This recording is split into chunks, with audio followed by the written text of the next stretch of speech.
Is that somebody else's laptop?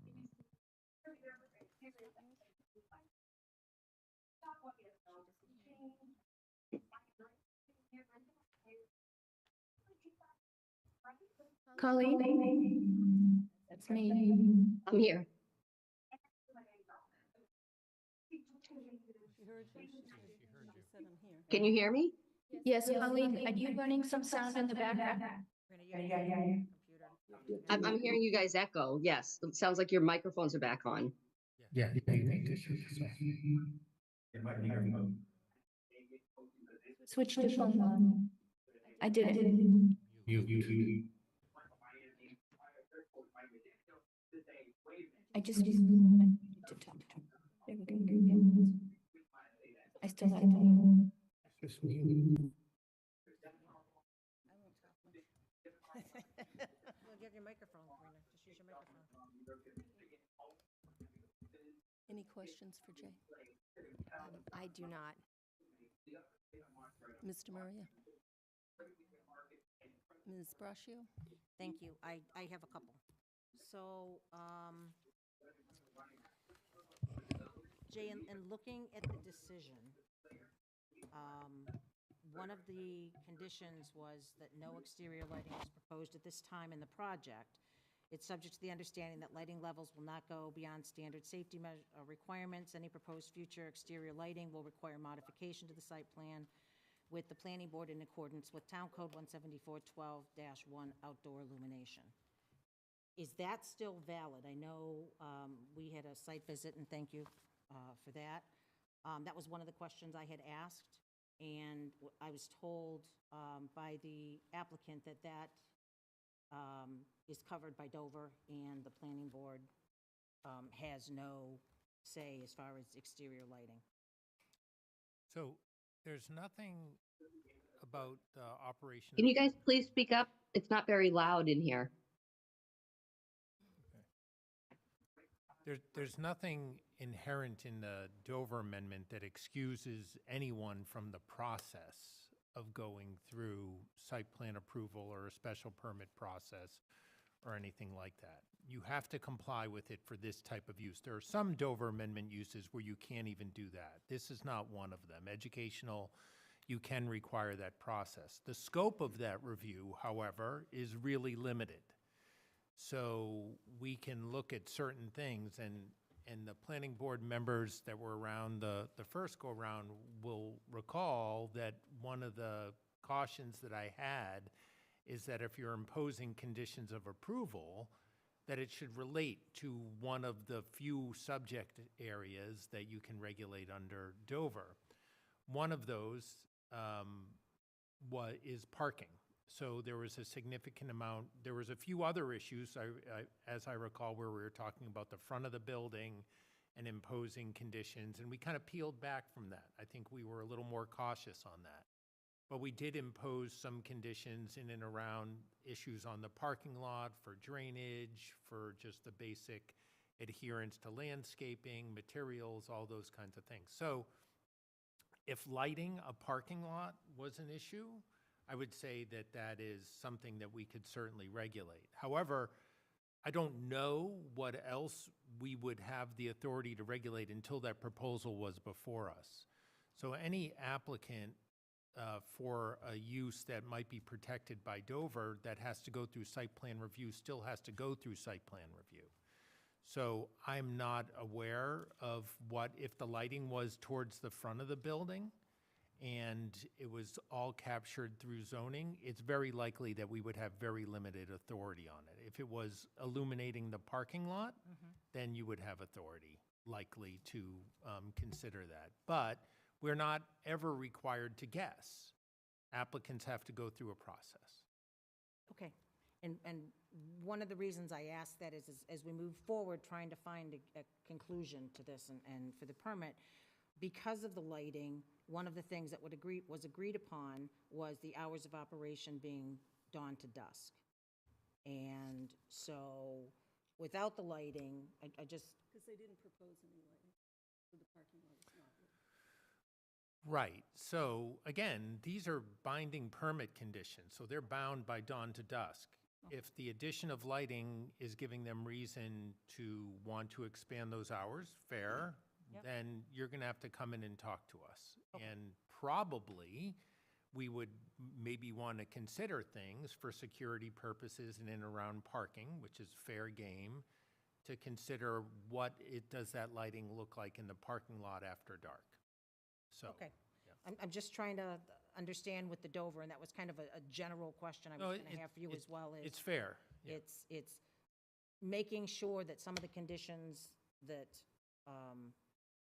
I saw within the decision that, are to be upheld, and so I'll kind of leave that one at that for now. I think you've answered my question on that. And then,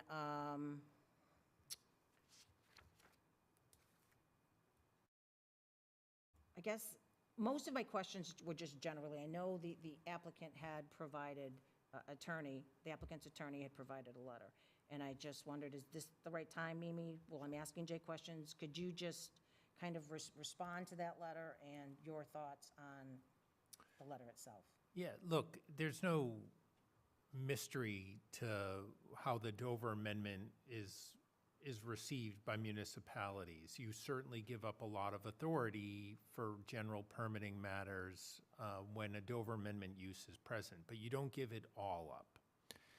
So the applicant came to us, and there were assertions at the time that there was Dover protections, and I opined that there were Dover protections. But you still, again, as I just mentioned, you go through the process. And the board imposed a bunch of conditions. If the applicant felt that the board went too far vis-a-vis the Dover Amendment, the applicant was free at the time to appeal that. And that would have been the time to challenge it.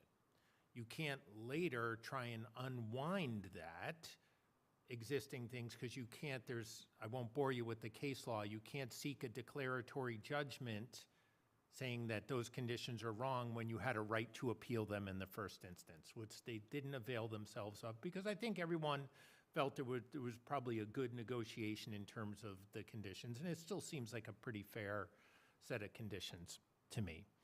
So I am respectful of the applicant's assertion of Dover Amendment protections, and to the extent the applicant submits an application to change anything about this project and wants to view that through the lens of the Dover Amendment, that is fair game.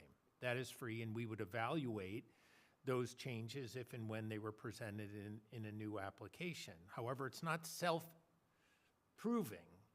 You have to go through the process. And as I did previously, I would again do the same and say, this is out of the bounds, you can't regulate this, and this is something you can regulate. And we would do that on a case-by-case basis. But lawyers can't, and I'm no disrespect to other lawyers, we can't just do things by fiat and say that, well, this shouldn't apply, because you do have to go through the process. And again, I'm respectful. It appears that the applicant has done a tremendous job over there. It's obviously a great municipal asset. We're all appreciative of that. But we have to just go through the process and deal with that. In terms of the Dover Amendment, what you have before you is potentially the application of a different zoning bylaw altogether in and around temporary occupancy. That really has nothing to do with the Dover Amendment at all. So there are conditions remaining which relate to the general parking type conditions that you have, and they, I think, would like relief from some of that. And I think that that's the discussion you all should be having. What practically is a way to move forward, rather than listening to two attorneys bloviate about the Dover Amendment, which is kind of a never-ending dispute out there. Awesome, thank you. You actually answered another question I had, so I about the process, so thank you. That's it for me, Mimi. Mr. Belniak? No additional comments from me. Thanks. Okay. So Jay, the section of our code 174-10J, which requires compliance, that stands. There's no workaround for that other than Well, to follow the code. Someone may want to put that exact code provision in front of me. Oh. So is that the? That's the compliance. The issuance of an occupancy permit will not be given prior to the satisfactory completion of all elements and conditions of the approved site plan. Right, well, Temporary occupancy permit may be issued after satisfactory completion of all items essential to public health and safety and sufficient bonding acceptable to the planning board provided to the town to cover all outstanding items. right, well, again, you can't just view that in a vacuum. I view that as relating to the unfinished work, which I have always viewed the conditions that were imposed by the planning board, because we worked pretty hard on it, as relating to acceptable areas of regulation under the Dover Amendment. But even if there could be an argument that they may have exceeded the Dover Amendment, they are existing permit conditions and will continue to exist irrespective of the Dover Amendment until there is an application to relieve the applicant from them over, based on Dover Amendment or other grounds, which would probably take a lot longer ultimately than actually just working through the process. Yeah, so to relieve those conditions, you would have to go through the modification process, not just file for a modification. You'd have to go through and do Yeah, the approval. there's, whatever you want to call it, the only way to amend a permit is to actually file an application for an amendment, or it essentially takes on the same cast as a new permit. So some of the procedural, obviously, you can shortcut some of the procedural niceties because the application would only relate to what they want to change. So in terms of plan detail and everything else, you might be able to give some shortcuts there. But you still have to go through the same process, have the same meeting or hearings that are required under your bylaw, be heard, issue a decision by the deadlines, all the other good stuff, yeah. Okay. Thank you. Okay, does someone want to speak for their proponent?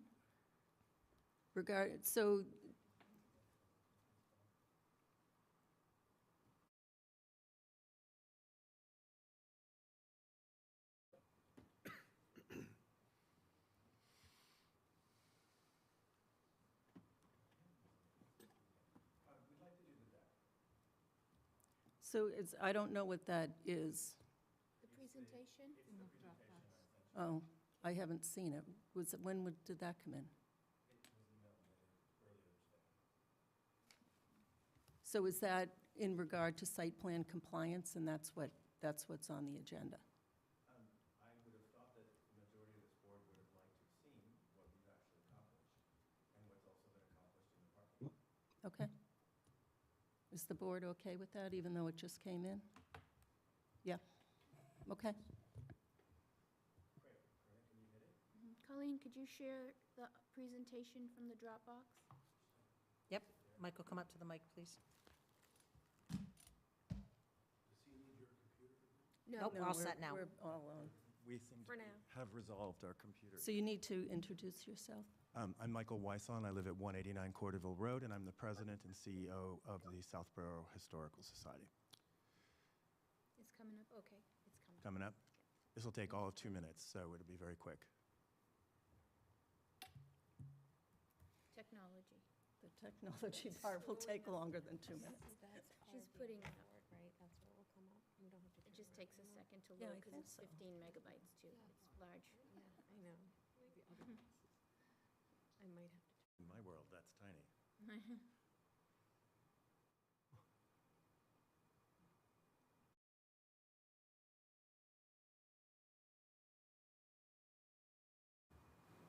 Are you bringing that up, Colleen? I am. I'm Okay. just looking for them. I got too many things. Okay, just wanted to make sure you heard us.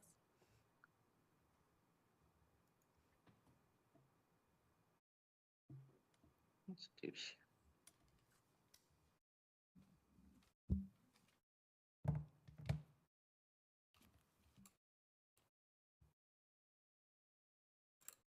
Can you guys see it? Yep, yep. There we are. This is the exterior of the building. I won't bore you with all the shots of this from previous iterations because I'm sure you've all been watching it through the 4 years this has taken. And close to now $3 million, $1.5 million over its original budget. This has been an extraordinary work to salvage one of our most historic buildings that had every possible problem wrong with it.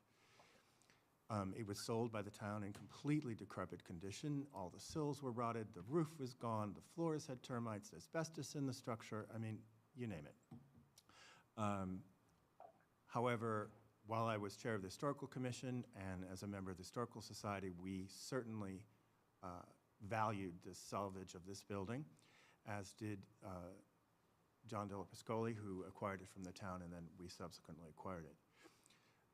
The next slide, please, is the interior of the Long Gallery, which is set for its opening exhibition. This was rat warren of office space previously and decayed bathrooms. It's now all been opened up and welcomed almost 500 people on the snap opening on the 9th, the sneak preview. This is another view. Next slide, please. This is another view down the Long Gallery. One of our residents just donated this fabulous baby grand piano, which was actually supposed to be on the 2nd floor, but did not fit in the elevator, which is another point, because this is the first time this building has been ADA accessible in its 120-year history. This was a huge quest on our part. The first company defaulted on its contract. We are 4 years. We finally had our first ride in the elevator just last week. The ramp outside also is another part of this. That was a $30,000 investment on our part to actually make this building ADA compliant. Next, please. This is a rather dark shot of the map room set as an entertainment space. It is, however, also a classroom. Every map you see is something to do with the history of Southborough, starting with an early 1720s view all the way through to the 1960s. It goes in chronological order, bing, bing, bing, bing, around the room. Next. There we go. This is just a fun thing. It's not cocaine, it's cocoa-ane, which was a hair preparation made out of cocoa, but it's very famous part of Burnett's lore. We have a huge collection of Burnett memorabilia. This is on the front staircase, which you'll see in a minute. Next, please. This is the upstairs library. This is also a classroom space. This was originally a closet. As you can see, it's been entirely renovated and restored to something far grander than it ever was originally as a closet. Next, please. This is the grand staircase. I will honestly tell you that if we had to do this again, we would demolish the whole building, save this staircase, and build it anew. No, it would have been far cheaper. It would have been $1 million less. And had we known what we knew now, that's probably what would have happened. We would have saved the historical features of this and just recreated them using period materials. So this whole building was essentially rebuilt around this staircase. And we have pictures of the workers scraping the asbestos glue off the stairs that the town had applied these horrible not pavers, what am I trying to say, tiles onto the staircase. And so every part of this was disassembled and put back together again. Those are the original stairs, and they've never looked better. Next. That's the same view again. I don't know why that's there. Next, this is the assembly room. This is the grand space of this building. This was created by the veterans, the Grand Army of the Republic, in 1911. The Grand Army of the Republic was the veterans organization for the Civil War, which is entirely remarkable, given the fact that in 1911 there were enough Civil War veterans to want to try to build a hall for themselves. But they were doing this as a community service. And so it's unclear what the downstairs spaces were originally, but the upstairs space was always a venue for meetings, weddings, private use functions, Boy Scout productions, town plays. The entire community rallied in this space until the 1970s, 80s, when it fell out of compliance. It couldn't be accessed via handicapped, and so it became essentially town storage. The next slide, we can just skip over. It's all about Yeah, keep going. That's actually the regulations on the guidance. We don't need to talk about right that now. This is our front mat, and this sort of celebrates our experience. I'm trying to get Jim Haggerty, our famous beekeeper town clerk, to come teach a class on beekeeping. He is so far resisting, but he will come to our hive eventually. Next, we can skip over the next one, and there should be a view of the parking lot at the end.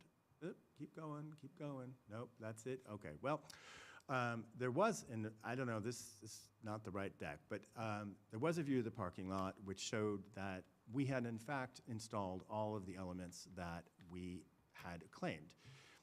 That it was an aggregate surface, it was of the size and dimensions, there was a handicapped ramp there. They are just not in the configuration that they were originally planned due to all sorts of site constraints, including budget, drainage, and 1,000 other kind of things. So, as you probably all know, we do intend to file for a modification of the permit. We are waiting, I believe, Kerna, you got the note from Mark Elbag that he has been engaged? Girl, where's your email? I mean, seriously. I checked it as of, I sent it, 6 he said, he was CC'd on Friday. yeah. Anyway, so he has sent an engagement We'll be letter. looking for it. Yeah, he has sent an engagement letter. He is in fact, he would have been here this evening, but unfortunately has another hearing to attend. He has been engaged to do the as-built, and as part of that the as-built will be filed as the basis for the modification. So that's all I have to present to you. Other than the fact that, you know, I think we've gone above and beyond here. We have done everything we possibly can to conform and do better than we had originally projected. We have a facility that the building commissioner has said is ready to be occupied. The work remaining outside is some shrubbery, as far as we know. And as a landscape professional of 40 years, I can tell you, I can assure you, that the value of that shrubbery is less than $1,000. So I don't think there's much in the exterior to be bonded. I disagree with town council respectfully about you know, his interpretation of 17410J. I do think this is a Dover amended thing, but you know, if we can work this out amicably and move on, we need to open this facility. It has been 4 years. It is $1 million over budget. We just received a letter from a 9-year-old boy who wants to come, is fascinated with Southborough history, and was waiting to come and see this facility. When, the mother asks, is this going to open?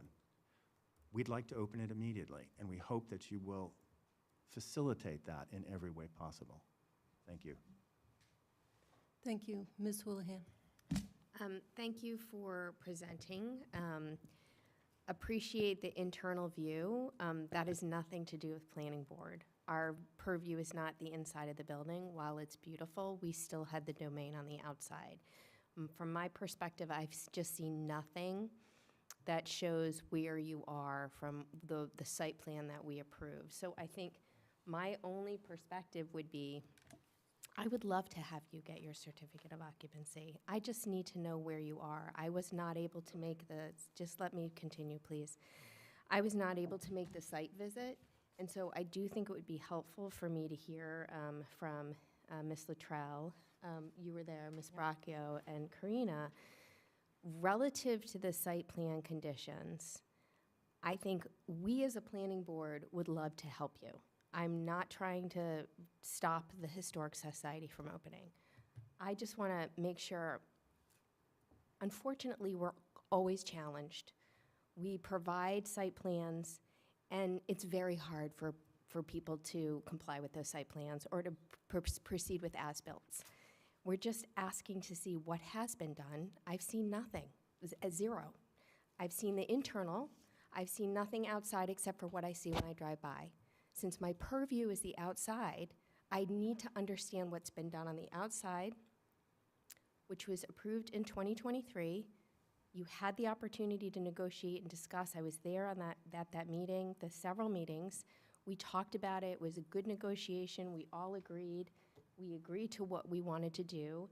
And I thought we all came across as like compatico, like we're all working together after that meeting, and you agreed. And you were there the whole time, Michael. Let me please finish. So from what I understand, there was no appeal filed. We are here almost 2.5 years later, and we are trying to figure out how do we get this to happen. So I would defer to Ms. Luttrell, Ms. Bracchio, and Ms. Quinn to just give me an update. What do we have in front of us to review? Because that's the only thing I can actually comment on. I have nothing in front of me. Do you want me to go through that now? Yes, please. So the proponent has been asked, first for as-built, and we couldn't get that, and then just asked for a stamped letter from their engineer, just saying what's been completed, what's outstanding, and what changes have been made, but we haven't seen anything. From the site walk, what I observed was there's a granite berm along the northern edge of the parking lot that's not there. The post and chain to delineate each parking space was not there. Here's the picture. So I was there on, You were there when it was covered with snow. okay. Here is a picture taken today. Excuse me, I didn't interrupt you. Yeah, it's true. May I email You this may, to Corinna? let me finish, and then you can speak. Signage for the 12 parking spaces per the parking easement conveyed to the town per the deed. Those weren't shown. It was unclear to me, because each parking space hasn't been delineated. I don't know how many spaces that were there.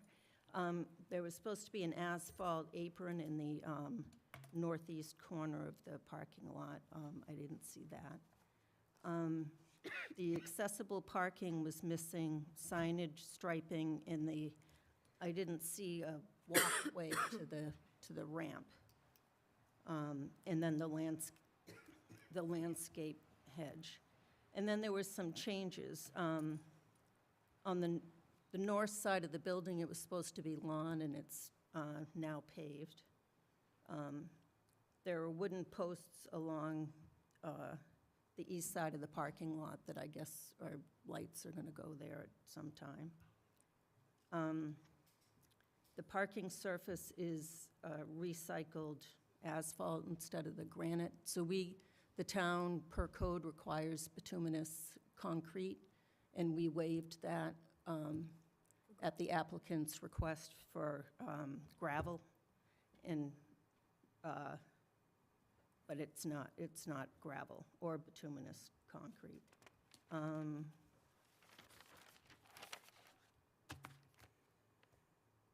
So there was,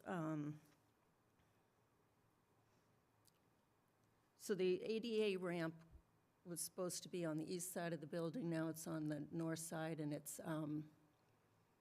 a metal ramp instead of concrete. And there were plans when that was changed that came from the building department that showed 23 parking spaces instead of 28, so I'm not sure whether the parking spaces still are in compliance.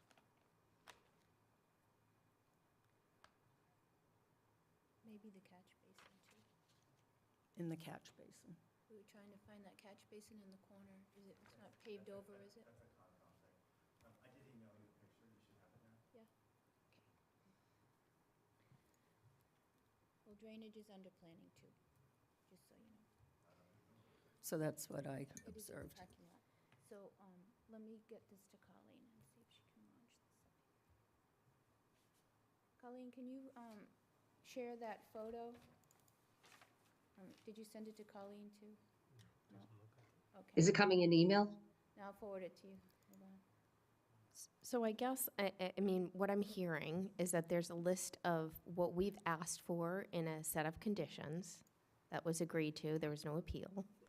There are things that are outstanding. There's got to be a compromise. I think we tried to do that 2 years ago. You're asking for an occupancy, trying to understand what steps are being taken or not to achieve the things that we find that aren't within the site plan. And if you're suggesting that you're not going to do any of them, I think we as the planning board need to understand, what are you proposing? Are you going to completely, is this meeting like not even valid because you're putting in a whole request for a site plan modification that's going to basically try to swipe all of that? I think just having the conversation about what's happening, whether or not it's, you know, some of the things that are there, I think were a vision when you were probably not $1 million over budget, when the building was not in the shackles that it was when you acquired it. I think none of us want you to spend more money to do things. We just want to make it so it is in accordance to what we can control from a planning board perspective within the Dover Amendment. We've always worked within the FACE schools with all the education facilities in town. Parking and lighting has always been something that we've talked about, the ADA compliance. So I think what I'm hearing is the drainage and the parking are probably some of the critical things. And I guess what I would like to understand, and then you can move down the line, is what is the intent of the Historical Society? And, you know, how do we proceed? We want to be a good partner. We don't want to impede, but we also feel like we've gained a little respect here because we did put this negotiation together. We put a contract together, and we're just asking for you to come forward and share what you've done, and we haven't seen anything. Eric Russell, Harrington Heap. I'm an attorney for the Historical Society. I presented here via Zoom on the major site plan application. And I think we were very clear then. We did not agree that all of the conditions were within the scope of the Dover Amendment. I think we made that very clear, and that the society tolerated them only because the board insisted on them, and they did not want to spend the money to go to court. Now, I'm not going to fight with anybody tonight about enforceability or anything like that. We just want a path forward to get this open as soon as possible. It's unfortunate the engineer could not be here tonight to talk about conditions on the ground. He is working on as-built plans. They do plan on filing a request for a modification. And in the meantime, we would like a certificate, a temporary certificate of occupancy, if nothing else. Given what is outstanding is basically the landscaping, which is very minor. We think a bond is not I just reasonable. read a list. Drainage. And we're going to be asking for modifications of those things. Not of the drainage, but the other things. The drainage, I believe that's going to be, dealt with by the Conservation Commission. One of the requirements, even if something is under your purview, your regulation of it still has to be reasonable. Duplicative regulations that run up the costs unnecessarily on a small nonprofit are not reasonable. Unfortunately, the drainage has to be vetted by our town's peer reviewer, okay? So that's why we've been asking for the as-built, so that the peer reviewer can review the information to see if it was actually built. So right now, we don't know if this drainage was actually built as it was designed. It may be, it could be, likely it is, but for the record, it has to be shown that it is. Just like every other applicant, drainage is under the purview of the planning board as well. If you read chapter 174-10. I'm very familiar with that. One of the requirements is the stormwater management report and the drainage facility. So how do we know the drainage is installed properly? Like I said, as-built plans will be provided. Okay. The fact that it's in your bylaw does not make it a reasonable Dover Amendment regulation. Do you want to speak to that? Sure is. Through the chair.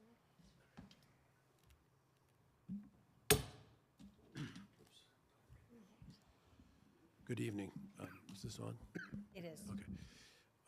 I'm John Deli Priscoli. I live at 84 Main Street. For those of you that may know, that's the Burnett House. That's an historical structure here in town that I painstakingly restored over 7 years. And you all know the saga behind that, I'm sure. I donated this building after I purchased it to the Historical Society. I did get a small reimbursement for the work I had done on it. I was in front of you as a private citizen, if you remember, to put an art gallery and that type of thing in there. But when I saw that the Historical Society needed the space, I thought this was a perfect fit, and that was why that happened. I was asked to join the Historical Society. I'm a history buff, and I enjoy historical structures, and you can see my work at the Burnett House and other places. I'm also on the trustee at the Wayside Inn for the same purpose over in Sudbury. I have 45 years in experience in development. I have my own business since 1980. Can't believe it's that long ago, but it is. In any case, I've tried to help wherever I can on here. But it's important for this board and for the public to know that the town that owned this building were very poor stewards of this property, extremely poor. They let the hydraulic pressure underneath the perched water table seep into the basement, causing a degradation of a stone foundation. They allowed the building to be, very haphazardly, incrementally, very poorly remodeled over the years with no, just were horrible stewards of this property. And by all accounts, the property really should have been torn down, but I'm one that likes to preserve history. Society obviously is in the business of preserving history, and when you do historical renovations, as I did at the Burnett House, you can't look at the costs, you have to look at what you're trying to get to, because the costs are much more than replacing it with something new. And that's almost true across the board in all types of antique restorations. On this particular one, we were faced with, first of all, the perched water table. We were faced with, all the things that Michael mentioned. I'm not going to reiterate in the essence of time. And we went in there and did the work. That building has been structurally and massively remodeled with steel reinforcement and everything else. But in regards, I know your only big concern here is the exterior, so I'm going to focus on that in the essence of time. So when we approached and did the site work, that site had no drainage at all. It sheet flowed completely into what is now the CSX Railroad, which is over there. And for those of you that are really familiar with the area, you'll see that the CSX Railroad has, in your drainage and in your wetlands over there, it basically has a railroad infrastructure marinating in your surface water with creosote railroad ties and everything else. I'm also in the railroad business, so I know a lot about it. But all that water leaves there and goes into the reservoir across the way there. Ultimately, that's what happened with it when the town owned it, and that's what happens with the CSX property. Now, when that property was built, there is a catchment area there that is giving the water a chance to settle out, and there is drainage there. And it is much more advanced drainage system than there was there previously. So there is drainage, and I think the engineer will address that in a follow-up.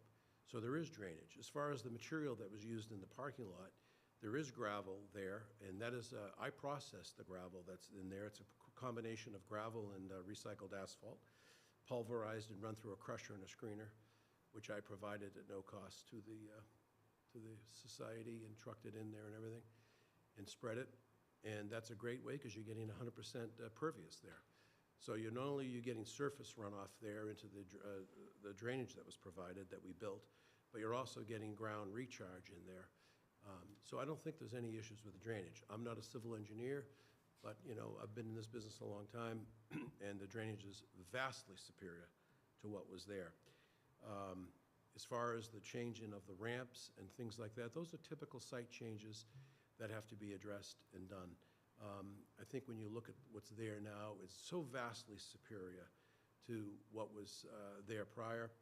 And our goal here is to, obviously work with the town. But I think that's a two-way street. And I really think that, I understand you want to treat everybody equally. But when it comes to something, a cultural base like this, a cultural institution such as the society, I think one has to look at it a little bit more carefully in the sense of how do we collectively work in a positive manner to get this thing over the finish line. It's not the same as a for-profit. It's not the same as somebody who's building a 7-Eleven or something, or a gas station. It's something for your children, your family, your parents, our friends. to enjoy cultural resource this town desperately needs. You know, when I ran over last winter, I did an event at the Burnett House and had an orchestra from Worcester there doing Christmas carols and things of that nature. I mean, the town was so thrilled that there was a cultural something. The town is desperate for culture. Here we have culture. And I really think it's in the board's best interest, in our interest, to find a path forward here that's of the least amount of pain being inflicted, both financially and everything else. I mean, the town is so vastly superior of the product that's there now versus what was there when the town owned it. I think there should be some quarter granted for that alone. I mean, the town really is a horrible landlord. And here it is, you have somebody that comes along, and I'll tell you, and I don't want to embarrass Michael here, but I will tell you, the town is very lucky to have this person here that's preserving all this and worked tirelessly on preserving these archives. I mean, the amount of work he's done over there, I can't even count the hours. I mean, I helped out where I could, but I have a big business to run, and I couldn't do anywhere near the amount of work there. But, you know, I really think we should look at this through a little different lens than perhaps your typical commercial properties that you may be addressing. And I would hope you'd do that. And I think, you know, I don't like animosity. I don't like back and forth. I just want to see it go forward, and I want to see everybody here be proud and be able to walk through the front door there and hold their head up high, same with us. I want it to be a real cultural resource. That's why I'm involved in it. And that's what I think is really good for the town. I think it's good for young people to be involved.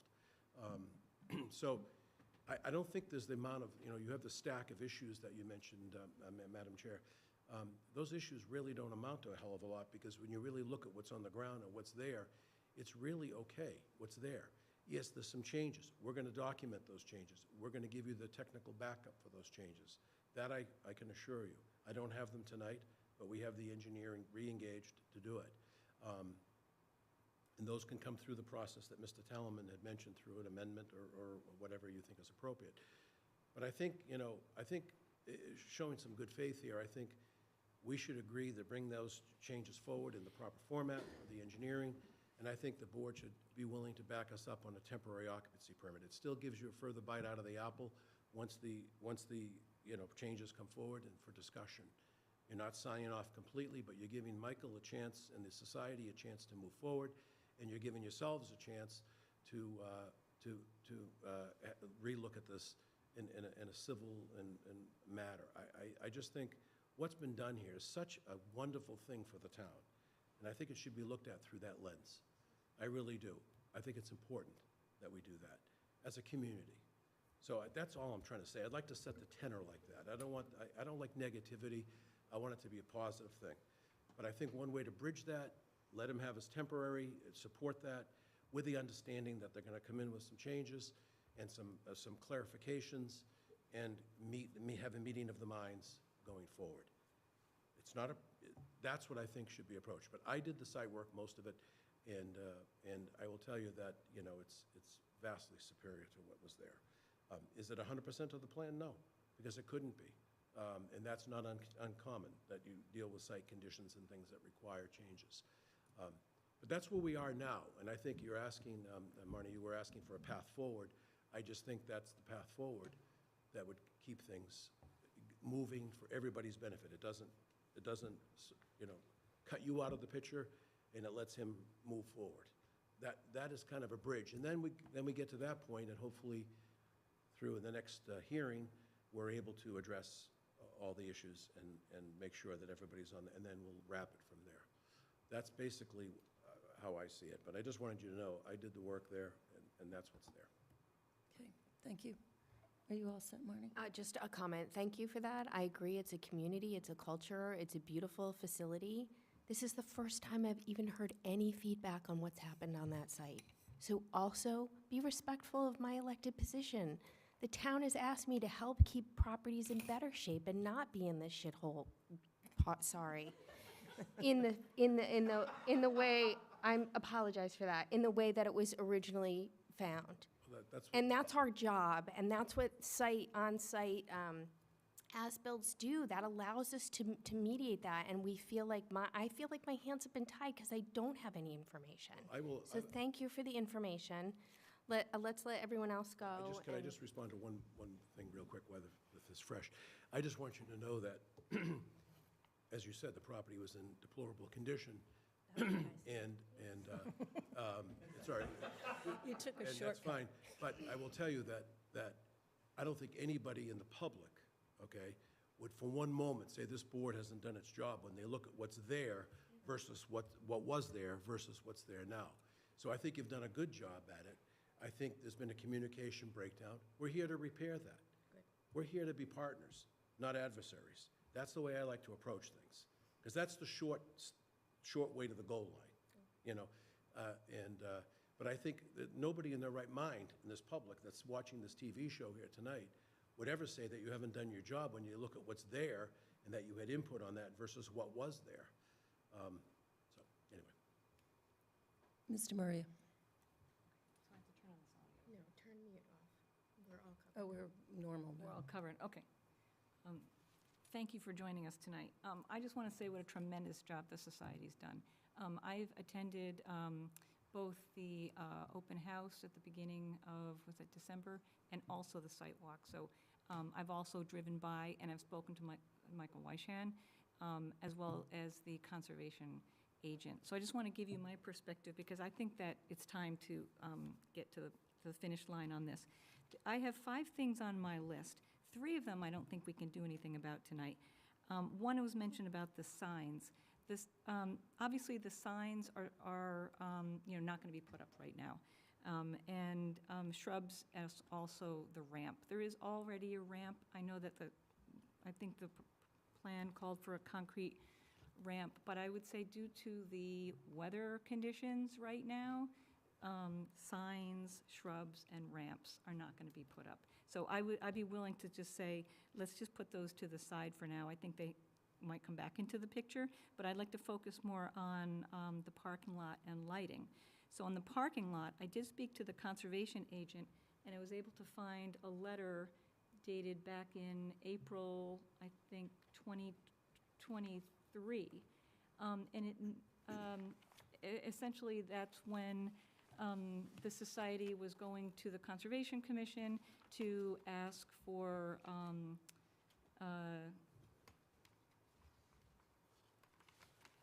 gravel in place of asphalt.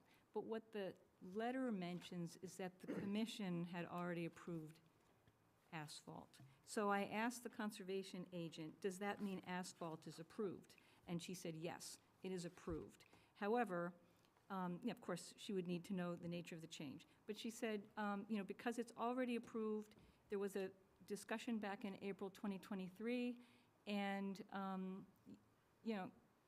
her opinion, not having spoken to the rest of the commission, is to say, I don't know if any of the commissioners would, disagree with the asphalt because, we originally approved it. So I'm willing to say that I think we have to let that go. I want to know also, what are the calculations and the drainage and the impact. I don't exactly know the material, but the material sounds like kind of a hybrid between the asphalt and the gravel.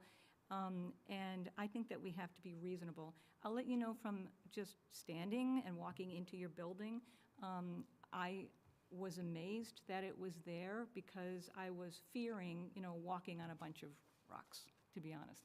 And I happened to be there on 2 days that it was snowing and icy, actually. The opening was an icy day. And I appreciated the asphalt, and I appreciated the ramp, and I appreciated everything that was done on that property.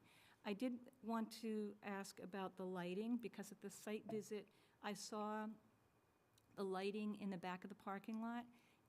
I think it's a good idea to put that lighting up, and I know Mr. Weishan's mentioned that you have a grant or something that you may have applied for. The planning board conditions say dawn to dusk, but the deed allows after 5 p.m. So there's this kind of the weird juxtaposition of those two things that I think don't make a lot of sense. I think that the lighting that's positioned in the back of the parking lot with those poles would be a good addition to the parking lot. I think it's needed for safety, and we have allowed other Dover projects to have lighting, either motion or 24/7, where there's, for example, children over at the private schools and stuff like that. So I think, I would look forward to seeing that plan. I know that that is, future. So in my opinion, I think that we should be doing everything that we can to get to a temp CO. I think the work that has been done to date is tremendous. I don't find a reason to prevent the temp CO, and I hope that we can continue in a nice working relationship to get to the, occupancy permit. In my opinion, a bond is needed. I would be prepared to say that I would go for a bond of 0. Thank you. Ms. Brush? Thank you. Thank you for coming. Thank you for the pictures. That was beautiful. So, first off, I think I just want to say that I don't think anybody on this board is asking for something that hasn't been asked for from other nonprofits in town. St. Mark's, Fay, I know they may have a bigger budget than others, but the same requirements were made. If they wanted something in advance, a bond was provided. Now, what that amount is, I can't tell you. I don't know. That's outside of my purview. So I just wanted to make that point, that I understand the smaller nature, as you mentioned, of the society, and I appreciate that. This isn't we've required of our commercial applicants as well. We've required bonds of them as well. To get their temporary occupancy permits. So that being said, the things that concern me the most, and I'm not saying we can't get to where we need to get for this to happen, but I think for me, and why I had asked town council, was I went back, I watched, I pulled the minutes from the prior meetings from July 10th in 2023, and the exterior lighting for me is a problem. That's why the dusk to dawn was added, because, and it was agreed to, that regarding the lighting plan, Mr. Weishan stated he agreed to the hour restriction until a lighting plan can be finalized. I worry safety-wise, and I would think you would be concerned, some of the classes and things you have planned are getting out at 9 o'clock at night, and there's no lighting. So the lighting piece for me is a safety issue more than anything else. So that's, for me, why the hours dusk to dawn were important when this board instituted them. It protected the taxpayers of the town, and it protected you as well. So that's one of my concerns. The landscaping, kind of as Barney said, if you're going to come back and ask to rescind all these conditions, and it's actually a question I have for you, town council, if I may. So what happens if the applicant comes back to do a modification on the site plan and wants all of the conditions rescinded, and what if the planning board votes no? Then are we back to where we are tonight? No, well, it depends. So the applicant would have a right to appeal that decision. Okay. They've got 20 days to appeal it and go to court, and we could then debate over a period of months or years as to whether or not the conditions that we decided not to waive are proper under a Dover protected project. Okay, so, hopefully that's what not any of us want, that to come back into that, for that to happen. So I'm certainly open to discussions on how we can get to where you need to get. But like I said, the safety issue for me on the lighting is, I'm going to probably stick to my guns on this one. I think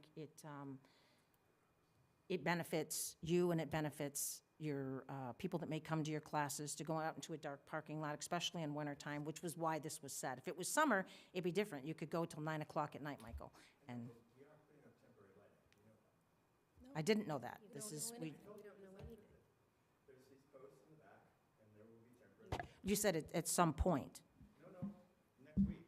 All right, well, that wasn't what you said at the site visit. Just to be clear, when I asked about it, you said you didn't have to, and that's why I didn't say anything else after that. I asked about the lighting. No, there was a misunderstanding then. No, we Okay. have the lights when they will be put up. It's going to look like a Christmas tree lot in the sense of, it's temporary lighting.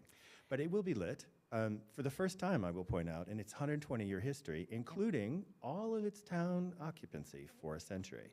I don't disagree with you, Michael. I'm just, again, So I know we're cognizant of this. The building is also downlit. The ramp will have lighting.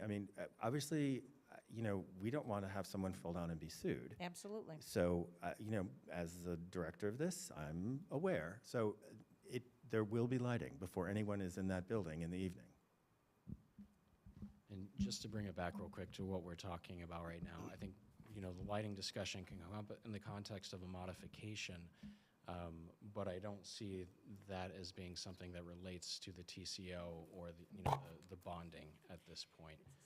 It's a safety issue for one thing, and I would think that our building commissioner would be concerned as well, but it is a condition of the site plan. It's number 4 and 5 within the conditions, so. Yes, but it's an operational thing. How do you bond it? Again, that's a discussion we haven't had on what we would think may be or may be unacceptable. Again, this is my chance to offer how I think we can get to where we need to get. I'm sharing my concerns. I think Michael has expressed an opinion that, you know, that it's taking place. So I'm not being combative or anything else. I'm sharing legitimate concerns that I have as a sitting member on this board. And I'm just asking a question. I'm acknowledging this is an appropriate discussion, especially in the context of a modification being brought here. I'm just asking, how does that relate to the TCO? So I would be concerned about the TCO. If they comply with that condition as a part of getting the TCO, you want to impose more? Is that? No, that's not what I said. Okay. That's not what I said at all. Okay. No, I'm just bringing up that when the site plan was done, there was big discussion, and you know, Ms. Houlihan is our lighting expert here, and there was concern, and any exterior lighting that was going to come in was supposed to have a modification done. Am I misspeaking? Nope. Okay. Condition. So to put in lights, that's great, but a modification has to be done for those lights. We're talking about what has to be done and what potentially is done in the future. Yeah. So, And that's a public hearing for your information. Where? The modification. So if Michael's saying they're going in next week, that's a little concerning. You know, the lights are important, but they have to be permitted through a modification. And that public hearing takes like a month. So, excuse me, through the chair, please. The board gets to speak. Okay. We've heard from you. Are you all set, Ms. Braccio? yeah, I mean, I think there's other things that we talked about. I think the signage for the handicapped is important, and I think hosting any events, even under a temporary CO, you would want to have those signs delineated. And again, I would imagine the building inspector would want to have that as well. You know, I think the post and chain fencing that was agreed upon, that was talked about, I mean, all of those things, we could certainly have a discussion on. I don't think for me that would necessarily hinder something. So again, I am interested to see what my other board members say and have to say.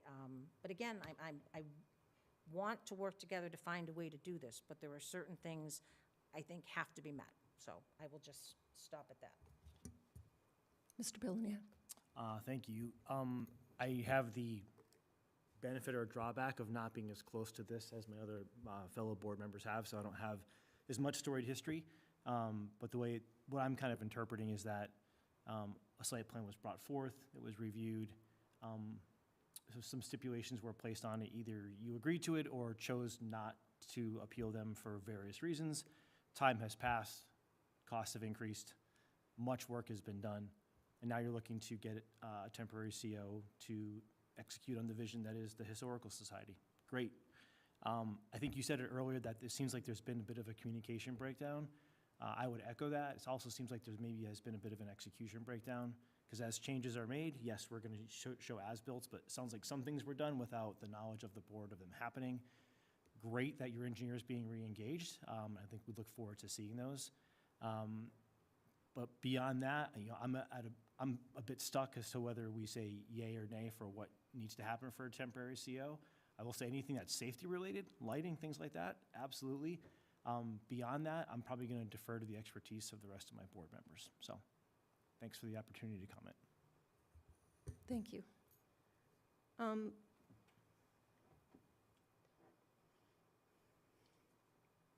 I have concerns because the open house was posted and advertised with full well knowing you didn't have an occupancy permit. And now there are all these classes that are being advertised, and you still don't have an occupancy permit. So it doesn't seem like you're working with this board in good faith. And we were told that, you know, the planning board has no jurisdiction, you're going to ignore the site plan. That's not working in good faith. I don't think that you can open without ADA compliant spots. They weren't, nothing was marked, and nothing was striped when I was there. I don't know if the walkway to the ramp is there, but the space has changed. I was told that they were on the north side of the building in front of the ramp, but the plans from the ramp company shows them along Central Street with the ramp going. So I don't, can you open without ADA compliant spots? I defer to the building commissioner as to whether or not that would be allowable under the code. The building commissioner has stated. Excuse me, through the chair. The building commissioner has stated that he is willing to open this building. He has stated that.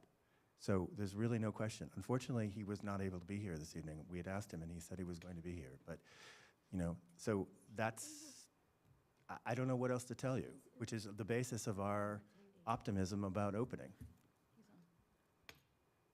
Mr. Robideau, do you care to answer that question, whether the building can open without ADA compliant spots?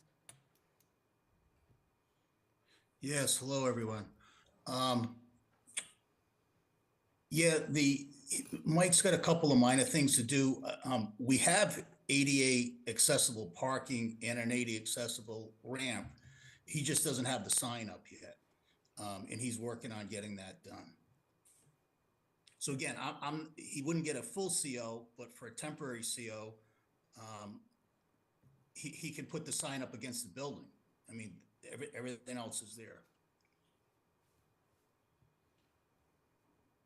Just to follow up, Madam Chair, through you, if I could, is that the signs are there. We'd have to, the weather hasn't cooperated, the frost in the ground. But I think right now with the thaw that we've had, we can get those up. Can he comment on lighting? Mr. Robideau? Sure. As a safety. Mr. Robideau, could you please comment on lighting? So the site plan conditions are dusk to dawn, obviously. I mean, dawn to dusk. It's a rough day for me, apparently. I'm sorry. Dusk being lately what, like 5 o'clock? Oh, dusk. Thank you.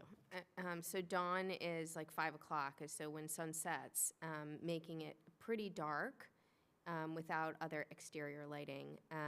From your perspective, can the facility open? Right now, we don't have a light plan in front of us. Mr. Weishan has said that lighting is going in. We don't have any indication of that or not, but can a building be given a temporary occupancy without any lighting? Well, sure.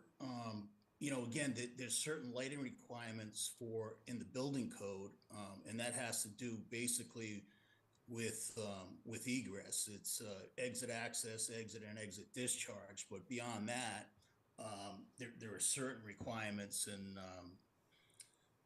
you know, other occupancies, but not for a business. That would be under your purview. The exterior lighting would be completely under your purview. Thank you.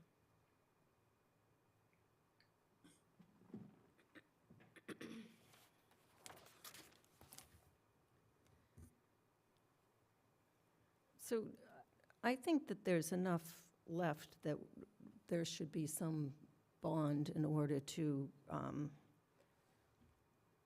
ensure that these things will be done. We haven't really seen any good faith cooperation, so I think we need to ensure that these things will be completed. And I can't guess at a bond. Would have to have our engineer. Town consultant? Yeah. the town consultant come up with a bond estimate. So can I just outline one thing?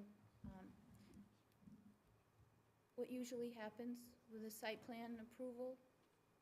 What usually happens with a site plan approval, once you're close to being finished with the construction, an as-built gets provided to the planning department, which we then forward to the town's engineering consultant for review. They do a site inspection to compare the approved site plan to what was built, noting any changes. Often changes are brought to us during construction, and when they're brought to us then, it's a very easy way to say if they're approved or not, because it's small things during construction, and it doesn't create this need to have a modification. So once the as-bills come to us, they go to the town engineer, and that requires a peer review fee, which I believe I gave Michael Wyshan a copy of that. I think it's $4,000 for an as-built review, okay? So that would have to happen. They go to the site, they look, they prepare a letter, they define what's different or not. They're also asked to do an initial bond review. An initial bond review is done by them because for all applicants, they use the Mass DOT standard cost rates. And then a contingency and an inflation rate, depending on what it is. So that gets established, and then that gets presented to the applicant so he can review them if he has any comments on what shouldn't be there, or he feels this is overkill or whatever. He comments on that, and then it's negotiated to a fair bond amount. With if there was something not seen or something was done. At the same time, the drainage is confirmed that it was installed, constructed to work on the site. They compare the surfaces, if they've changed, if they've expanded, if they've decreased, if there are less area of grass that's replaced with the recycled asphalt, things like that. And they determine whether that's a significant impact to the drainage or not. Hopefully it isn't. If it is, your engineer just shows that the basin as it is designed still works, which hopefully it does. You know, does it need to be bigger? You know, is the drain from underneath, from the cellar that's contributing to that, was that included in the initial design? All these things. Hopefully that works, and hopefully, like you said, John, the way it's built is what works, but we just have to have that codified for the record. I'm sure you built it in the way it's supposed to be, but for the record, we can't just let everybody say, well, we built it that way, and that's the way. We have to verify it. That's just the standard process, like anything like that. So those are the things. We would need the as-bills, and then the fee to review those as-bills, which I've given Michael already, the scope and fee for that. I did. I emailed you the niche. Well, I think, to respond, if I may, Madam Chair, through you, I don't think, I think at this point, I think having a two-step process, allow Michael this temporary occupancy permit without a bond, let him get the things finished up, get back with the engineer, come in, get through the modification, verify everything that you're mentioning, have the peer review at that point on the next go-around with the modifications. That's working with him. Making him do all this stuff before a temporary occupancy permit is just, we're just going in circles. And, Michael. you know, I think that's not, I think based on where the building was and where it is now, he's earned that temporary occupancy permit. I think the town is being overly, reaching a little bit deeper than they need to when they still have the ability before the permanent occupancy permit to really settle on the final arrangements, which is what the goal is to have everything done, not to have bonds or anything else, it's just to have the work done, right? So you still have another wave of inspections and wave of discussions. But not allowing him to run his business or the society to service the town and its residents with history and so forth, based on that, I think is a mistake. I don't think that's fair. I just don't. Not considering how the town maintained this property, and nobody seemed to have a problem with it until somebody came along and wanted to improve it. So, you know, from where I sit, I think the right course of action would be to support a temporary occupancy permit, work with the society, and have the society assure you that before the permanent occupancy permit, and you could put a window on that temporary, obviously. Then- We can't.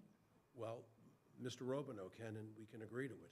But my point is that put a window on that, that's fair, that both people can manage. Let some good weather get into the picture here. And let Mr.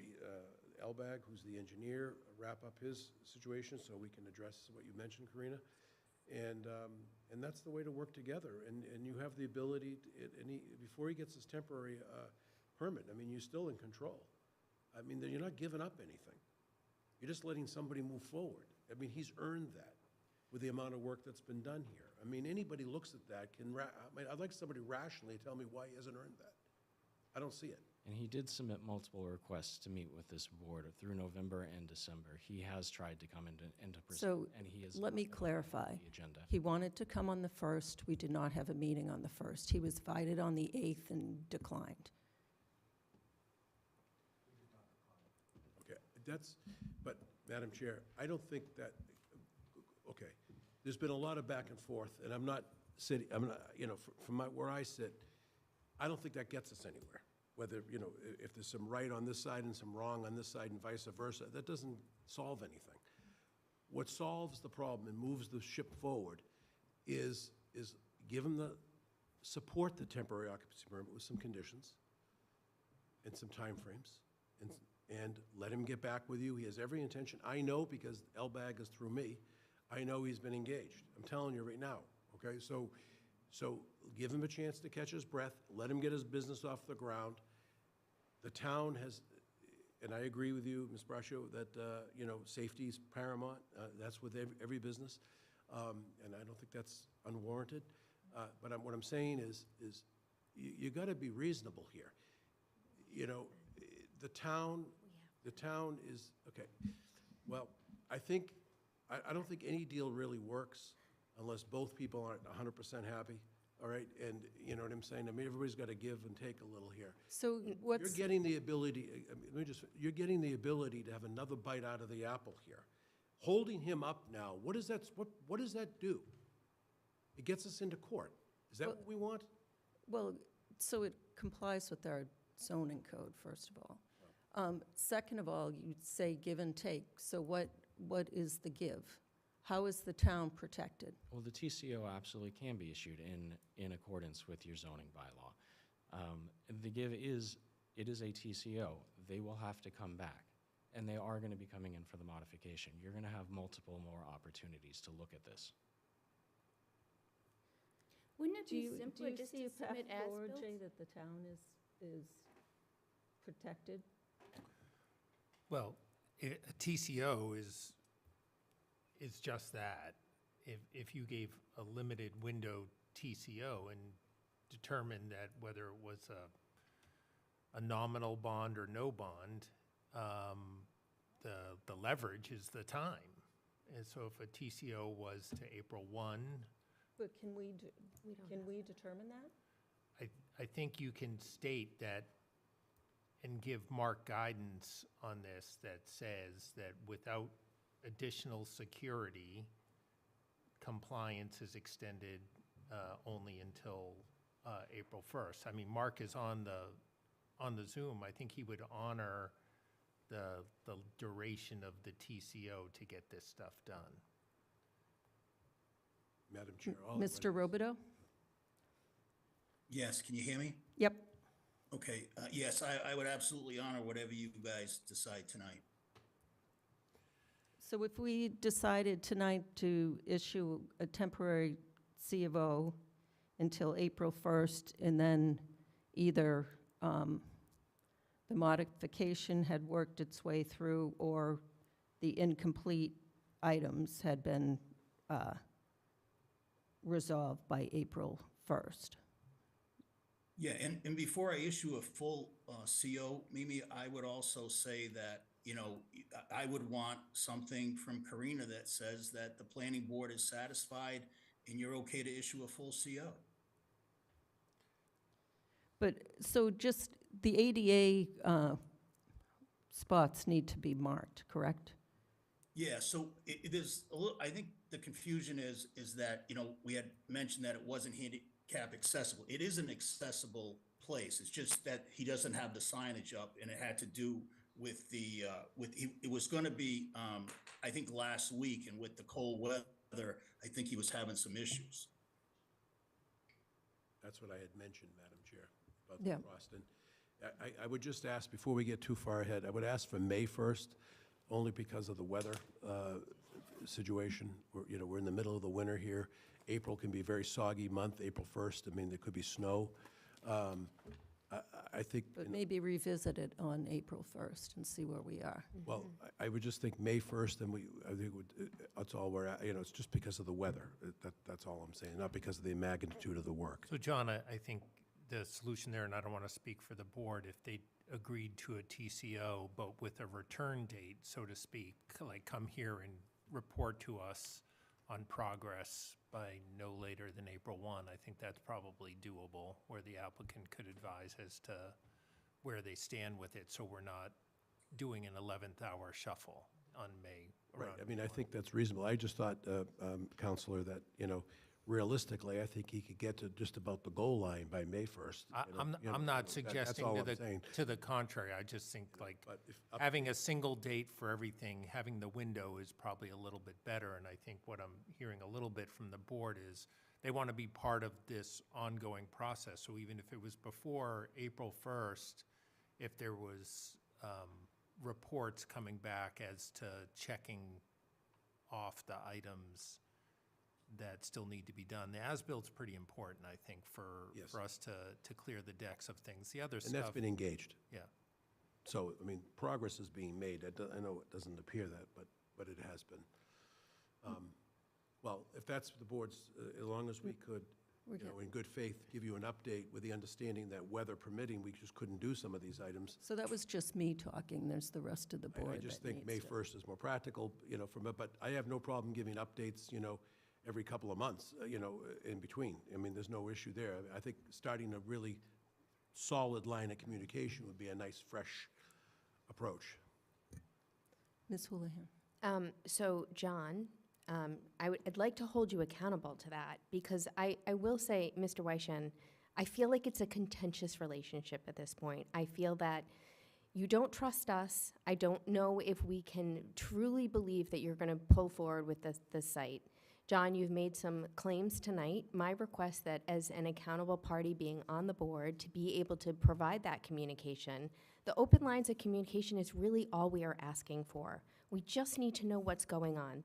Remember, this is the first time we've heard anything that's happened at that building or the outside. You have to understand where we are as an elected board. It's not enough information for us. This has been 4 years in the making. 23 is when you got the approval, and this is the first time we've heard about it.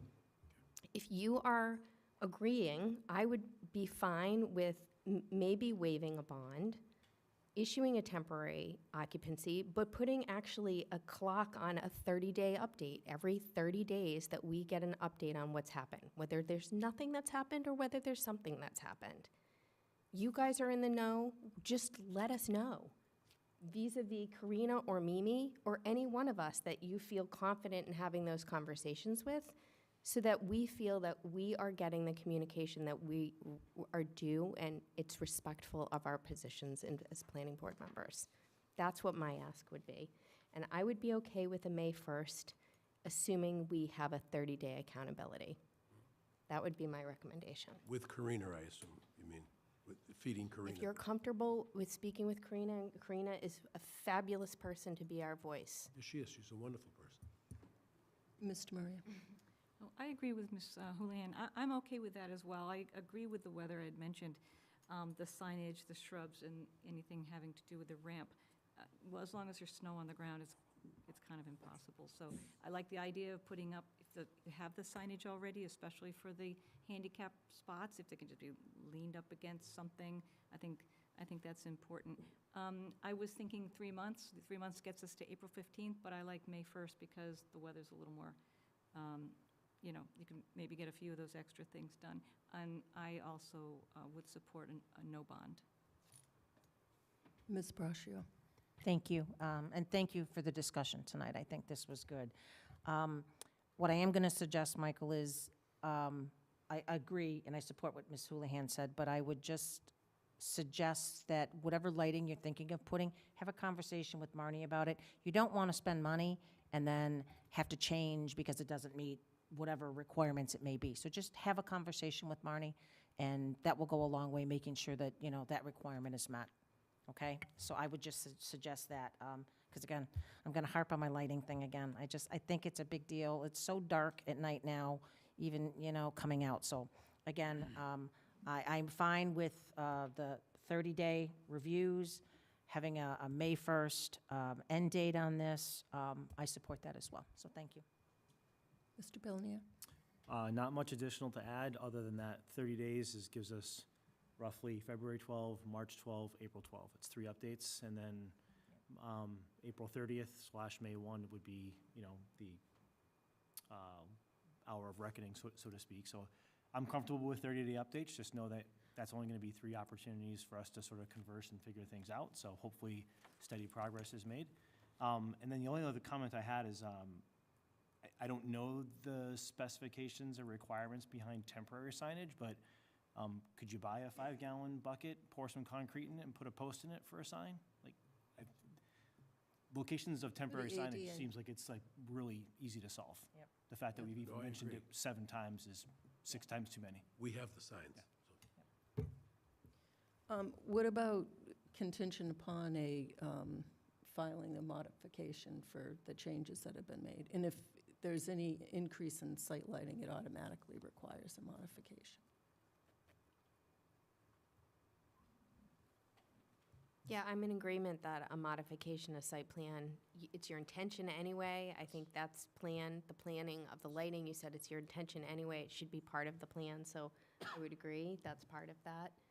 So I think a condition of a modification, you know, submitted at some time, probably before May 1st, right? Oh, yeah. We would then probably have a public discussion on it at our planning board meeting on May 11th. But that would have to come in, 14 days prior to May 1st, right? 3.5 weeks. Or 3.5 weeks prior to May 1st. Madam Chair, through you, if I may, obviously, one of the updates that we're going to be giving you every 30 days is the progress on the modification and all these other submissions that you're looking for. And, you know, I believe we'll be feeding Karina, you know, these things as they get done. Our goal is to, you know, immediately get the as-built moving and prepare the modification so we can get back on track here. And you giving us this little bit of freeboard here really helps us get to that.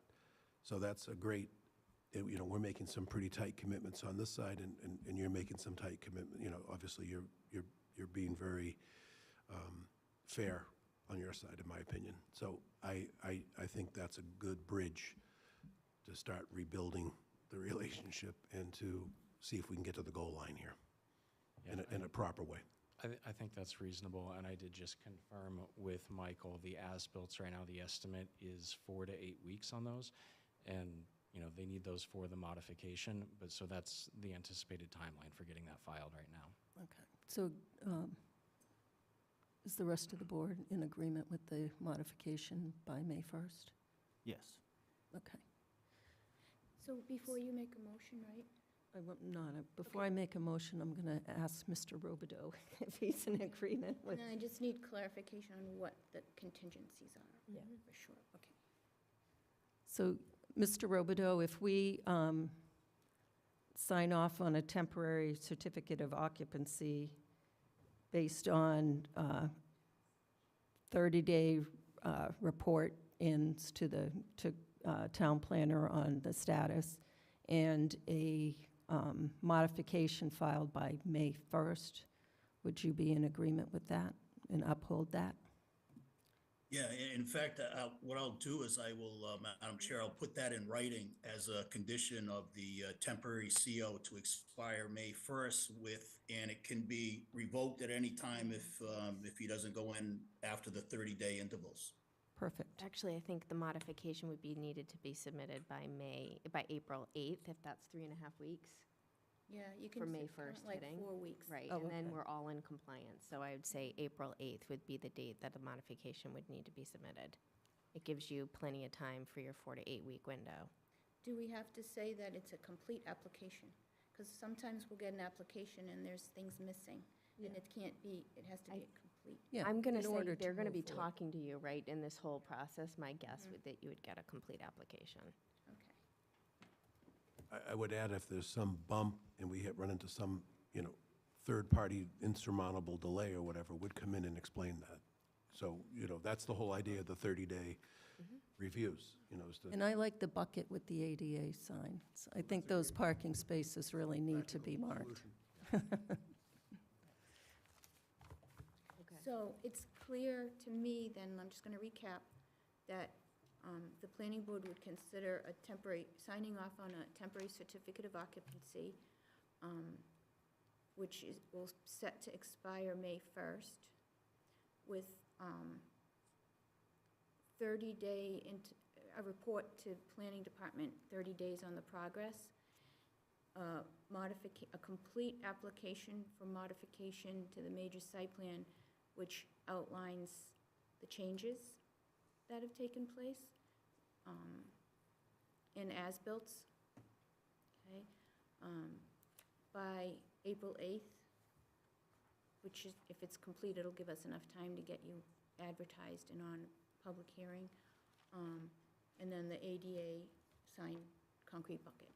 Well, the ADA signage needs to be. Yeah, whether it's a bucket or Yes, something. that needs to go in immediately. I mean, that should be the immediate. So it's every 30 days, not just Yes. a 30-day. 30-day reports to town planner on status. Modification to be filed, a complete application by April 8th with as-built. The handicap signs installed, and then we need an assurance that when I do get the as-built and the application, it's going to town consultant for peer review. Okay, they have to do the inspection of what you submitted as as-built, what's changed, what's the same, and a bond estimate, if the bond estimate is still going to be needed at that point. It may not be if things are, if certain features are minor features. Well, Karina, the goal here is to finish the project. Right. So a bond hopefully won't be needed at that point. And the board may look at it, that whatever is remaining, if there is anything remaining, is so de minimis, you don't even need a bond. But, Okay. let's cross that So the- bridge. But there has to be an understanding that the as-bills are going to be reviewed by the town's engineering consultant. So when we get the application with the as-built, standard processes, I submit those to the town engineering consultant. They've already provided me a scope and fee for review of those, which includes a site inspection, looking at that and providing a comment letter, a review, to let the planning board know what's done and what isn't. And confirming the changes, okay? Yeah. And the as-bills come with an engineer certifying letter saying that what's compliant and the items that have changed. It's in the conditions of the original permit. So I just want to make sure that it's But clear. wouldn't we want to get through the next review of the site plan before we get into the site plan review? I mean, the third-party review? Get through the modification. No, get that through the becomes Or part of the, when you submit a modification Right. application, it goes to the town's, it goes to the peer reviewer Okay. for review. That's part of the Oh, process. the modification itself. Yeah, the application. Applications that have more extensive work in them, like, it hasn't been. I got you. Okay? It's a standard process for, I got you. site plans that have had construction, not just a change of use. So I just need that confirmed, that you're aware of that, and that $4,000 cost estimate is something that is required for the peer reviewer to do that review, okay? There is some leftover funds that I had mentioned to Michael, and I had sent an email on. There's about $800 in the prior peer review, which we could transfer and account towards that $4,000. But I can tell you that's what the fee came in. That was the estimated fee from Niche Engineering. What's the fee to file for modification? It is same as major site plan. Hold on. Let me just tell you what the fee is.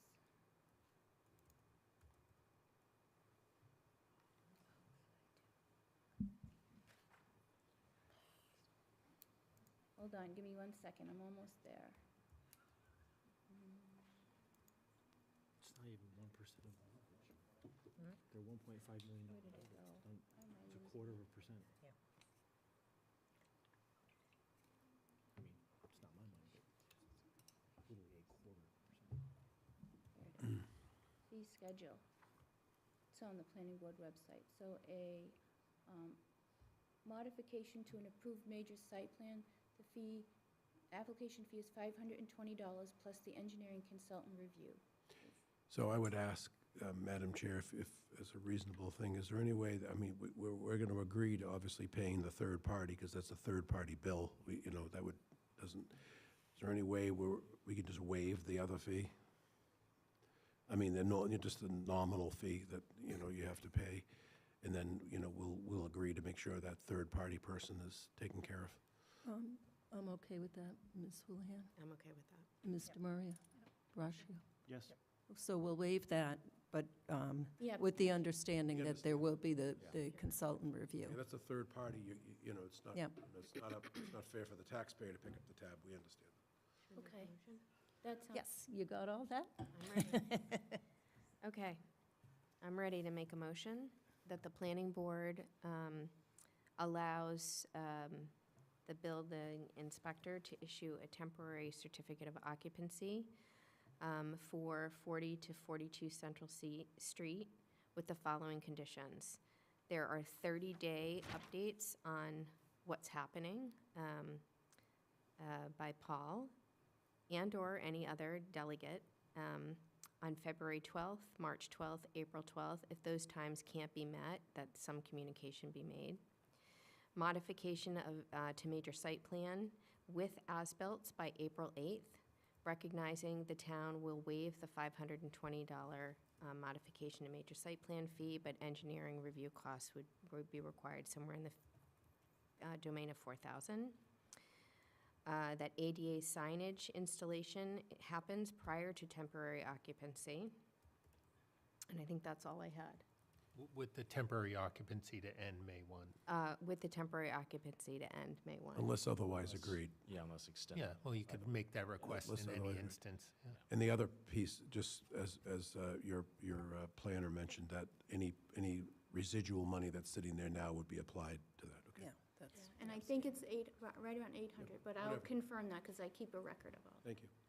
May I just interject? I would like to see in there that some form of temporary lighting as well. And a condition of a conversation around the lighting plan occur with either Karina or Marnie. So does that mean lighting has to be installed? No, just their lighting plan, what they're intending to do with their lighting, Okay. so we have an understanding. With the as-built? Or Yeah, prior or to the part of the as-built? conversations, that just, we're having an open 30-day dialogue. Yep. Use. Like a photometric Does that meet your plan? requirements? Or are you looking for, the modification, the lighting plan will be part of their modification to major site plan. I'd like to see something sooner, but I can live with this. So, Okay, I second. And just to be clear, so the 30-day check-ins are with the town planner. They don't have to come back here every 30 days. Okay, I just wanted to make sure that that's what that. So I have a motion and a second. Any further discussion? Seeing none, all in favor. Latrell, yes? Houlihan, yes? Demiria, yes. Brascio, yes. Elniak, yes. Thank you very much. Thank you.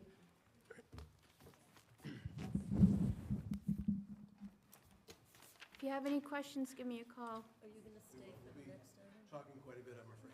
Okay. Meeting Oh, you're looking forward to it, Paul. Did Eugene Estate, is Alex gonna zoom in, or? I haven't been as in, I mean, I've deferred to Alex. I let Alex know that we were going to have the planning board delegate the vote to delegate the responsibility To Alex, to MTC. or to town council. To town council, like Yeah. we did with the last one. Yeah, I'm not, I haven't been that engaged in the complaint itself. I mean, I'm always happy to stick around if you want me. No, we just copied you on the process, what was going Right, to happen. that's fine, yeah. Okay, the next item on the agenda is a discussion item, discuss delegating to town council the response to open meeting law complaint filed against the planning board by Michael Wyshawn on behalf of the Southborough Historic Society on January 8th. So there was an open meeting law complaint based on the site walk that we had on the 7th, and I just want to clarify some of the allegations made. I was accused of quickly turning it into an interrogation, but actually I just asked where the ADA parking spaces were. I did not reference any site violations, as is mentioned in the complaint. The discussion on the deed is not within the jurisdiction of the planning board, so that wouldn't fall under an open meeting law complaint.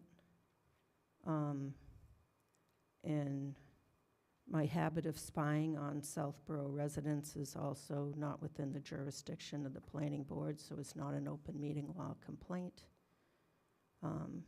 Neither is my supposed vendetta. But I just wanted to let the board know that, and I think we should delegate the response to town council. Ms. Houlihan. No comment, and I appreciate your commentary on all the points, accusations made on the open meeting law. Is this requiring a vote? Yes. Okay. I have no comment either. Thank you. Ms. Brascio. Nothing further. Mr. Belniak. I support relegating this to town council. I make a motion to delegate the open meeting law complaint filed against the planning board by Michael Wyshawn on behalf of the Southborough Historical Society on January 8th, 2026, to town council. And I second. I have a motion and a second. Any further discussion? Seeing none, all in favor, Latrell, yes? Houlihan, yes. Demiria, yes. Brascio, yes. Belniak, yes. Thank you, Jay. Thank you, Jay. Appreciate Thank you, you Jay. being here. Your work is done here for this moment. Thanks, Jay. Of course. Sorry about always writing you a book when I send you an email. I'm just trying to give you all the information. The next item on the agenda is an A&R, Northborough Road, map 71, parcel 6. And this is back to you, Karina. Colleen, can you let Jonathan Bolin in the attendees upgrade him to Have a good night. panelist? Thank you. Thank you, Jay.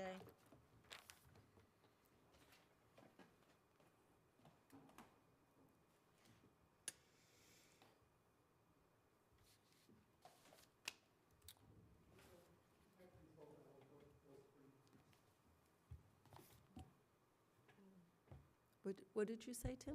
Full screen. Could you do full screen, Colleen? I'm sorry. Where'd it go? Oh, That's no screen. sorry.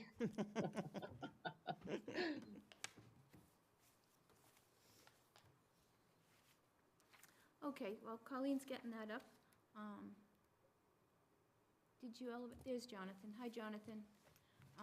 Jonathan Bolin is here with Stamsky and McNary, the engineering surveying company that's representing Mark Johnson, who is the director of the Johnson Campbell Realty, Inc. Entity Trust, I believe, that owns the property at Northborough Road, which is map 71, parcel 6, approximately 9 acres. Currently, it's one large parcel in the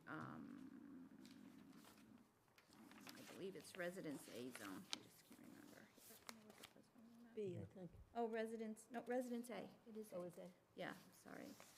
There was another one we were looking at. In the Residence A zone, the parcel is also currently in Chapter 61A agricultural tax exempt status, confirmed by the assessor card and speaking with the assessor.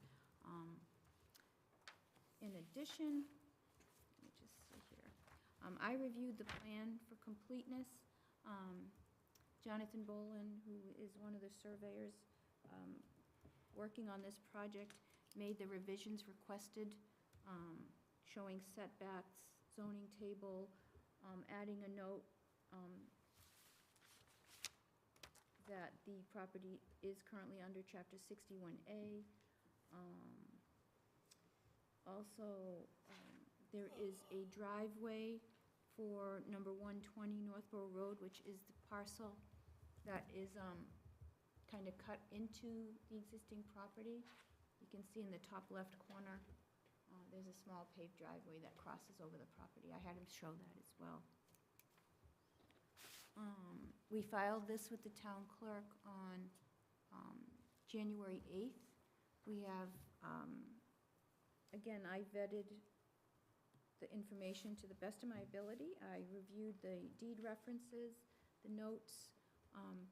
I made sure that for Residence A, that the Jonathan Bolin, the surveyor from Stamsky and McNary, was aware that he needed to be able to pass a 75-foot diameter circle through the lots from the front to the rear without hitting the sidelines.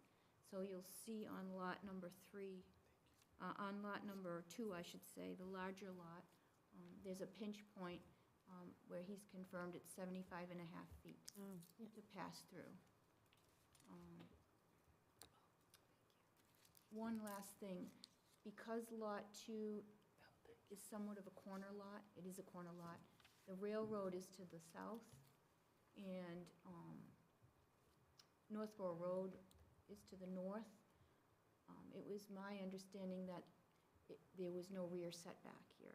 There would be 2 side yard setbacks, according to our zoning code, but that would be confirmed by the building commissioner at the time when they go for a foundation permit or a building permit. There's also what I believe is a perennial stream there shown, so that side of the lot is very restricted. So, sorry if I stole your thunder, Jonathan, but that's what I have, Mamie. Thank you, Karina. Hi, Jonathan, do you have anything you'd like to add to that?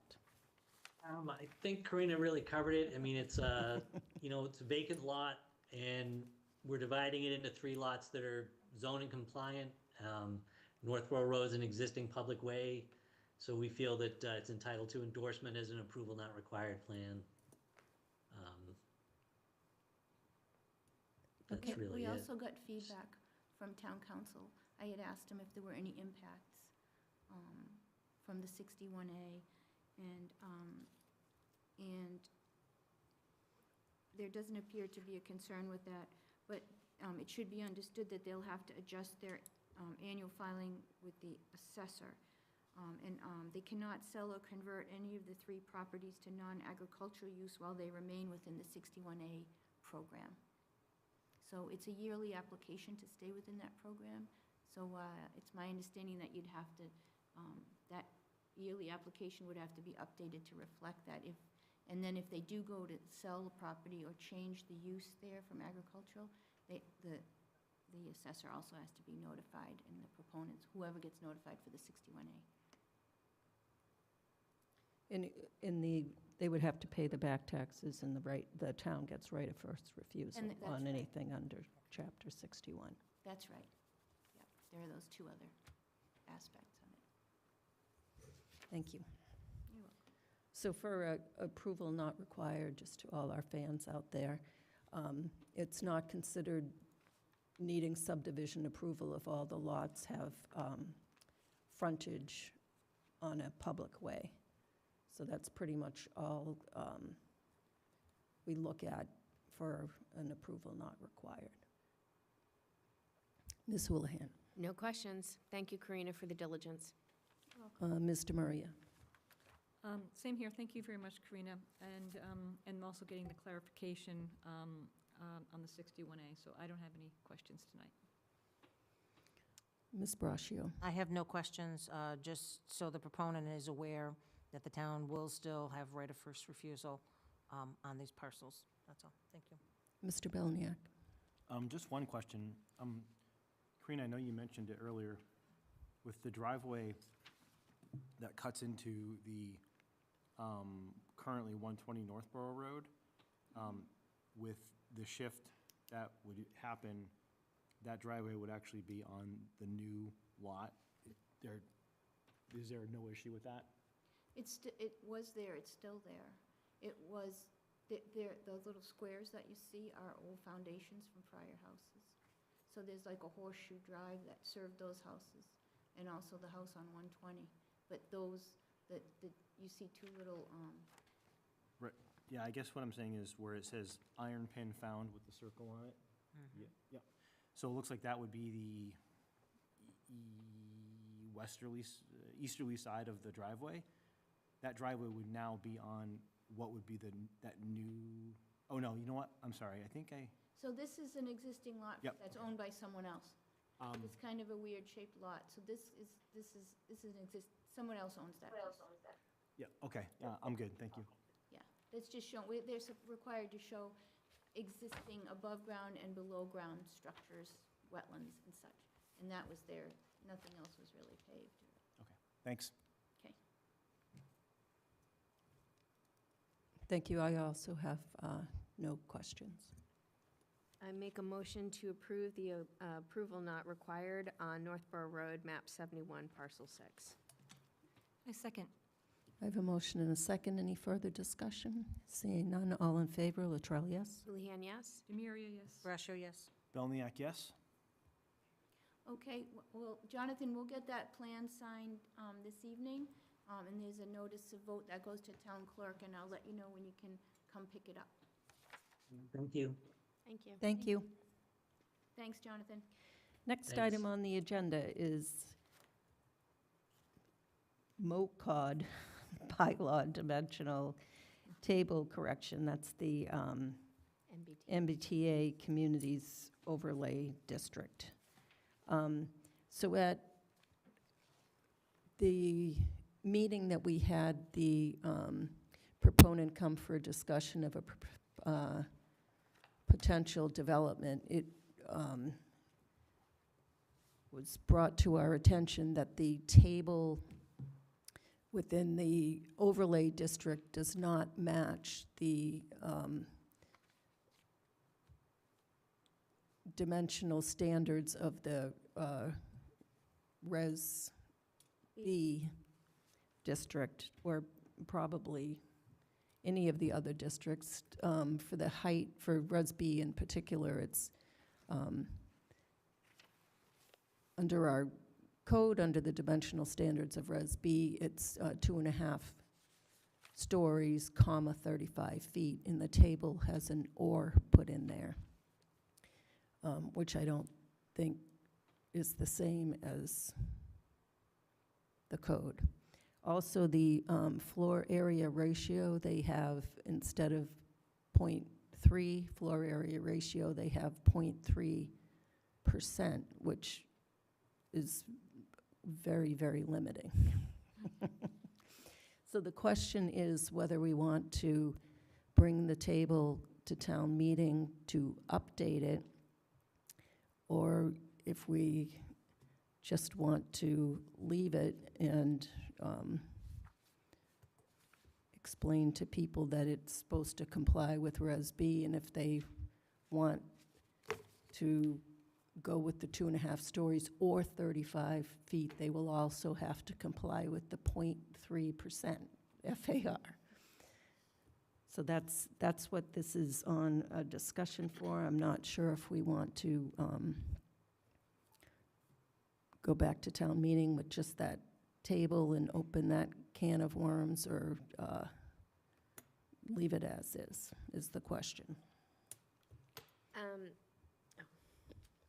Ms. Houlihan.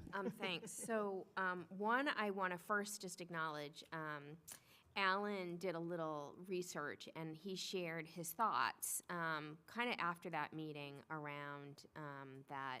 And, I think, I'm going to read verbatim what he said. He said, taken together, the clean conservative reading is in the MBTA Residence B area, you have to stay at or below both 2.5 stories and 35 feet. Practically, that means something like 2 stories at 40 feet is not okay. It's too tall in feet. 3 stories at 32 feet is not okay. It's too many stories. And 2.5 stories at 34 feet is okay because it maintains both caps.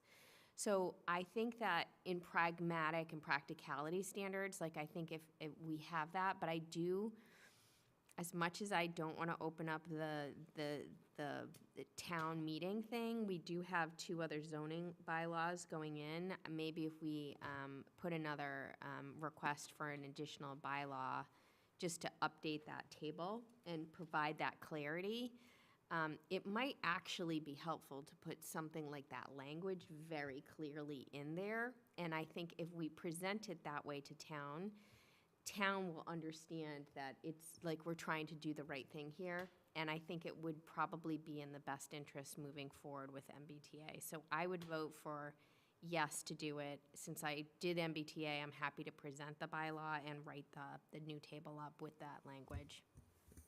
Mr. Maria. I was wondering if it's a Scrivener's error.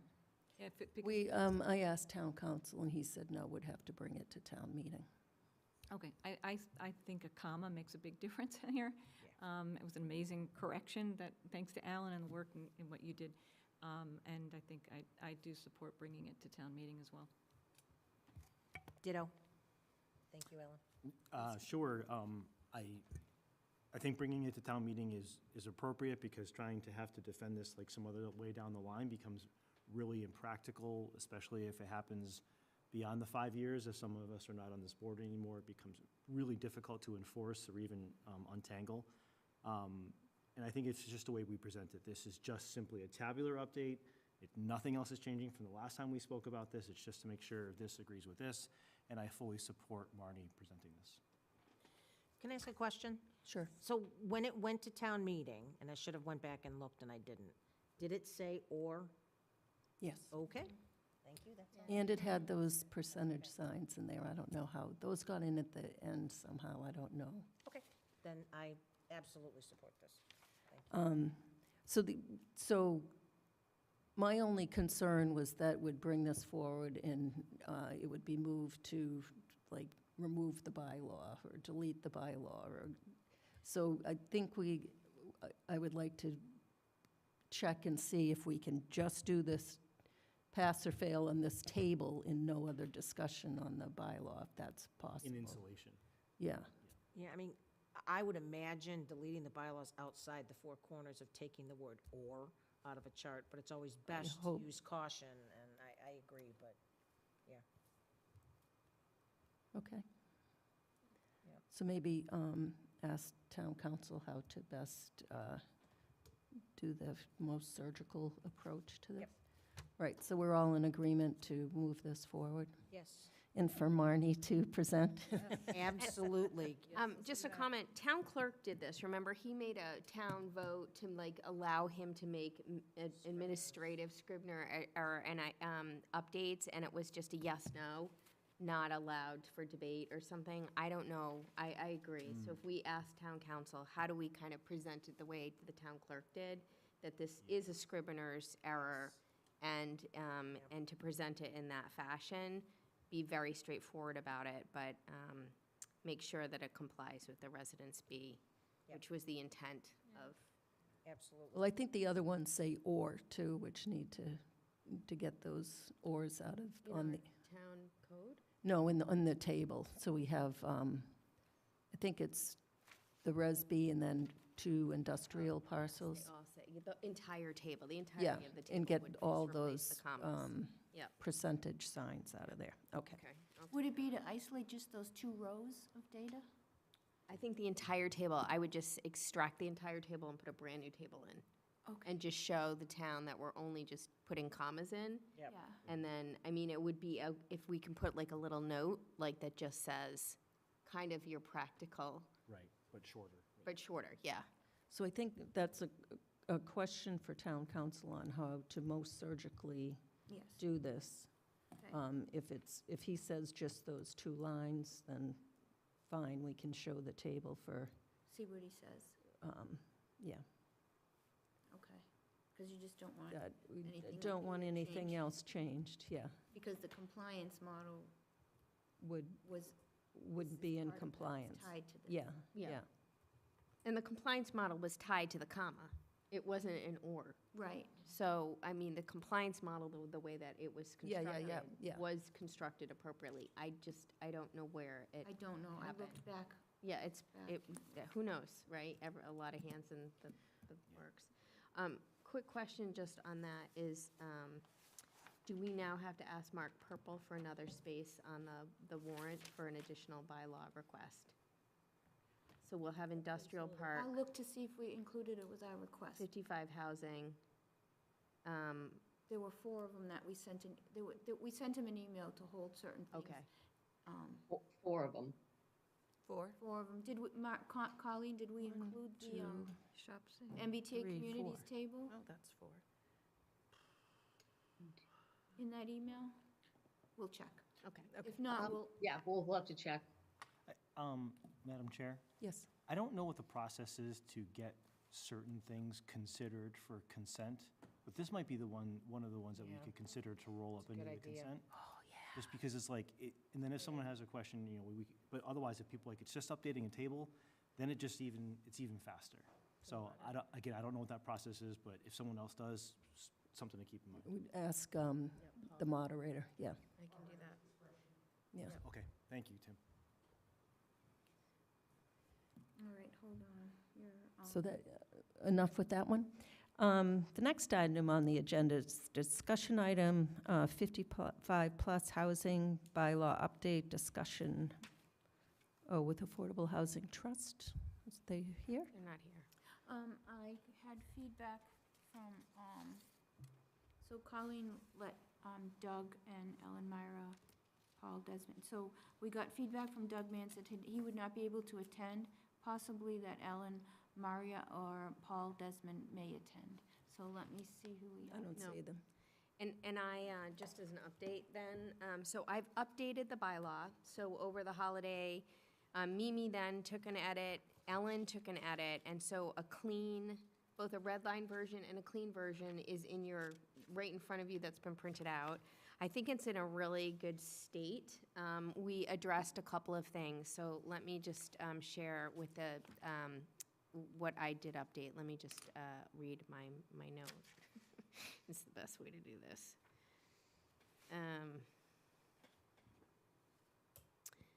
Okay, so I have updated the version, and so there's a couple of things that I identified in the document. I have cleaned up the language. So first of all, we removed Shop C, because Shop C is in there, and so we moved Shop C and made it to the housing. Of course, I should have it right in front of me. Affordable Housing Trust. The Affordable Housing Trust. We made sure that we did talk about the last time is having a density, retain the density. So we retained that density, and we are suggesting a maximum of 6 units per contiguous acre, exclusive of 80% of wetlands. We also, I've added in language around the biggest change is what I recommended is a definition change. So instead of having what we used to call, give me 1 second. Housing for seniors? Housing for the elderly, we're going to call it independent multifamily housing for seniors, 55 plus.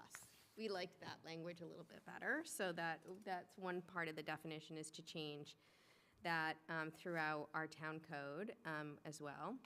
And then the 2 considerations that I did pull in was to consider contribution in lieu of on-site units and rounding. So as you think about, Lisa, you had requested a higher minimum. Yep. after kind of listening to Doug and the Affordable Housing Trust and kind of doing some independent research, really anything, honestly, above 15% makes it very complicated for builders. Yep. So I put this in at 12.5%, which makes a rounding issue. And so if you build whatever for 6 units, then you're gonna have a little bit more than one. And so the request in this document is to put a contribution in lieu. We've used language that's basically been extracted right from Westborough.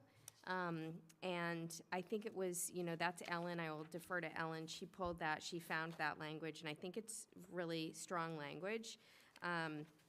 And it's really about the planning board, by special permit of the planning board, where we can actually designate that payment in lieu for them to be able to do that.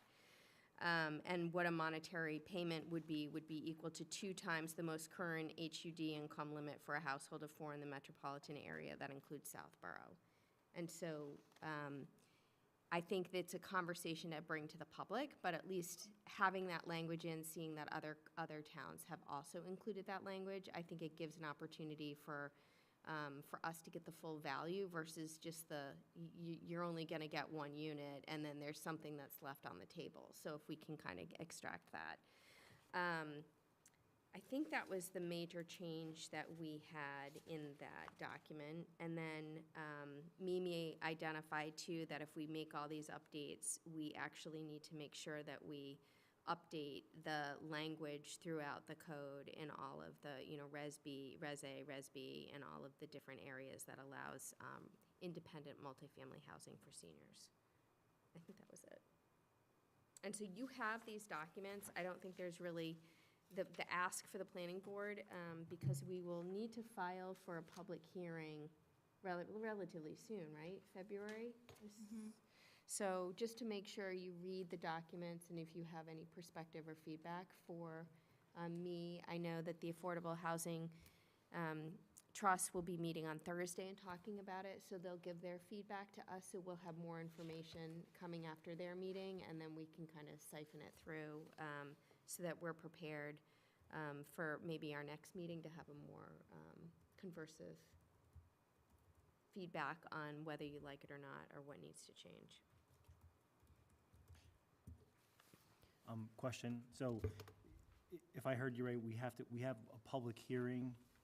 But the zoning change itself would happen at the town meeting, but we have a public hearing to make the change, and then we bring the change to town meeting? Okay. Yeah, any zoning amendments require a public hearing before the planning board.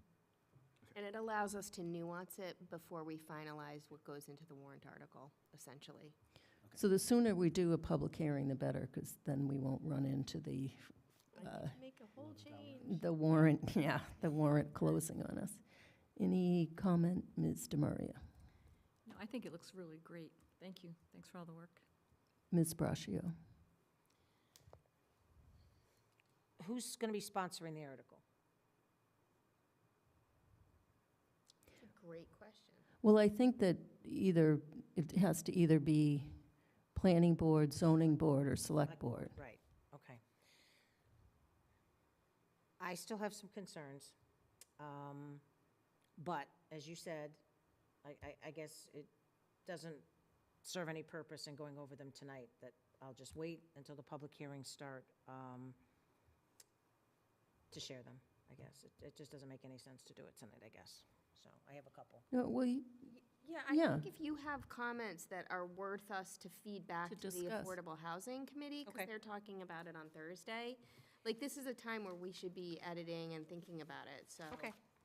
So, me personally, and I understand the point about payment in lieu, but I've seen, unfortunately, it being used to not do anything. That you get $100,000, it sits in an account, and here we are 15 years later, and nothing's been done. So that's my concern. I don't know what the number would be, Marnie. Maybe it's 10%. I don't know. I understand there's always going to be an issue if you put in 6 units, it's a little over. little under. I mean, I don't know what the answer is, but I see taking a payment in lieu. I know Westboro does it, but I had a great conversation with the chair from Westboro probably a year ago, and they don't just get this money. Every site plan that they do for commercial and whatnot, there's mitigation monies built in that go into the trust. It's part of the process. So they have like millions of dollars. And so it's just a concern. And again, I don't think Westboro is a good one to use because they have so many other opportunities for money where we don't. And again, it would have to make, I don't know what that number would be based on the calculation that Alan was talking about. It would have been helpful to know potentially what that number could have been. You know, if it's $200,000, well, I might feel a little bit differently then, you know, but not knowing what that number could be, I just, payment in lieu of taxes has never been extremely successful in Southborough. It was done on one of Kevin Giblin's projects, Mimi, going back. He donated $100,000 to the town, and again, I think that was Barn Lane, it was supposed to be 2 units. And it's in lieu of on-site units, so it's not in lieu of taxes. So it's in lieu of, because I'm falling short, there's going to be a discrepancy. So it's only on the discrepancy? It's only on the discrepancy. And then Okay. the question is, maybe we put a 3 that says, where does the money get designated? And maybe that's a conversation that, it goes to the Affordable Housing Trust Committee and they can apply it, or. Right, that's where it should go. Maybe we are very clear about what, because it is clear that it's a discrepancy, and the discrepancy would be equal to the 2 times the most current HUD income limit, and I don't know what that would be. Well, it says in lieu of on-site units and rounding discrepancies. Right. So that says to me that if you don't want to build the units, you just you give can money. pay. But that would be by special permit of the planning board. So the planning board would have to review it and say, no, you Yeah. can't. You have to, you still have to build the unit and you have to pay the discrepancy. But I can make that more clear. Yeah, or- I was unclear on that, Marta. Okay. So, and then my other question was, under the definition, housing requiring at least 80% of the units to have one resident 55 or older. So I look at, you have 10 units, so 2 of those units could have 2 25-year-olds living in it. So why are we calling it over 55 if it's not going to be? And I get the whole inclusionary thing, I get that, but I just, to me, it's unclear, because, 80% out of 10 units, 2 units could go to anybody, which, again, I'm not against, especially if they're affordable, I'm all about it. But again, I just. So I actually looked up how people define independent multifamily housing for seniors. Yep. And 100% was never included as 100% of units are 55 or older. So there was always like a 75 to 80%. And again, because let's just say the 55-year-old person passes away. Yep. And then there are people in the house that are not 55. They cannot be forced to move because someone passed away and they're not meeting the eligibility criteria of the one person in the household for 55. I get that, but what's the bonus for being able, what's the density bonus for being able to do and call it an over 55? Again, I'm not trying to be No, contrary on these are this, all but I really think good if I'm at town meeting and I'm saying, if I bother to look at this, I'm saying, so you're getting a benefit, you're getting 6 units an acre, and it doesn't have to be over 50. And maybe, again, I'll look into it too. Maybe there's a reason why it's 80%, but I look at it, and again, I'm all for housing for everybody. And honestly, over 55 housing in Southborough is not affordable in any way in most cases. So, again, just Yep, I don't know why it's that way. I mean, not that, again, I would love to see, if I'm an over 55, chances are I'd love to see some little kids running around. I mean, that's a great thing. I think it is anyway. But again, it's contrary to me, if that makes sense. Yep. Can I add on to that comment, Lisa, Yes. before you continue? go ahead. Just because it relates. If we're going through the process, of changing housing for the elderly to independent multifamily housing for seniors to 55 plus, what if we just strike the 55 plus? The rest of it still stands on its own. It speaks to the spirit of housing for seniors. There might be 1 or 2 units, 80% as it were, 2 out of 10, that wouldn't necessarily be, someone has to be 55. But this way, I mean, I guess this is the comparison of the spirit of the law versus the letter of the law. And I think if we were to strike the 55, knowing what you said about 80%, I think that does speak to the spirit of it. But if we, I don't know, maybe that might be too confusing to people or too much of a loophole. Does that create an issue with multifamily housing in the bylaw? I think it would make it no different, right? Right. So the seniors put that age restriction on it, and seniors is generally defined as 55 plus Okay. in most. Okay. I mean, Which I hate, by the way. I do too. Although I will say I used my senior discount at Walgreens for the first time the other day, and I was very excited to save my $5. But, I mean, I'm just curious as to why it's the 80%, Marnie. I'm not necessarily against it. No, but it's a good, I it's a good just- FAQ to have. And again, I'm sure this is probably, I should have looked this up and I didn't. So, no development shall exceed an average per site of a maximum, 1A, of a maximum 6 units per contiguous acre exclusive of 80% wetlands. So, there's a 10-acre site, 70% of the site is wetlands, so there's this little tiny area to be able to build.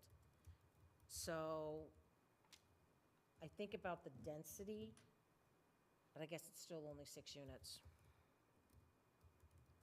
I'll hold that thought for now. I have to think it through more. The original town code had, That. and six bedrooms per contiguous acre, exclusive of 80% wetlands. So we went from bedrooms to units. Okay.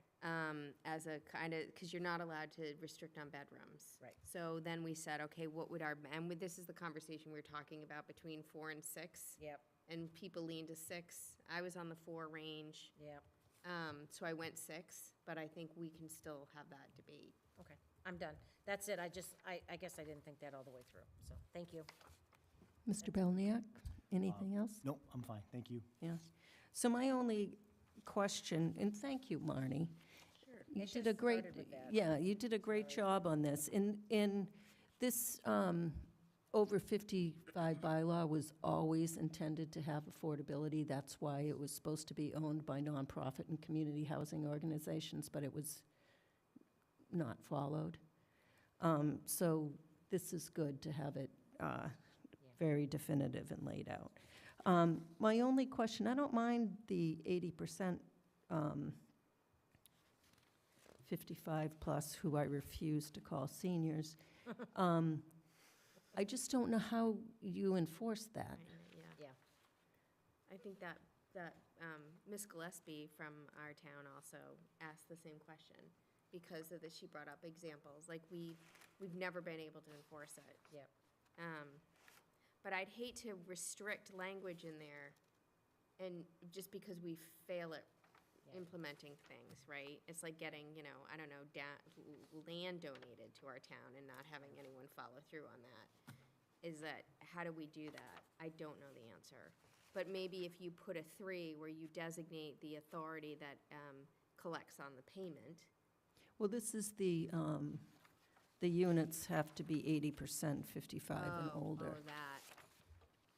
That's a Was good my question on that. So, Because I know right now we have a requirement that there are no more than 2 people that live in each, and that's not followed either. but I think that's monitored by the HOA. Yeah, So or not. maybe we spell it out that who is, and if, And I'm not particularly in favor of that. I'm just saying that that's something that's in our code that is not followed and not really enforceable on the town end. Right, because currently it says, housing for the elderly is designed as housing with occupancy of each dwelling unit reserved to no more than 2 persons, Right. one of whom must be either 55 years of age or older or handicapped. Yep. Yeah.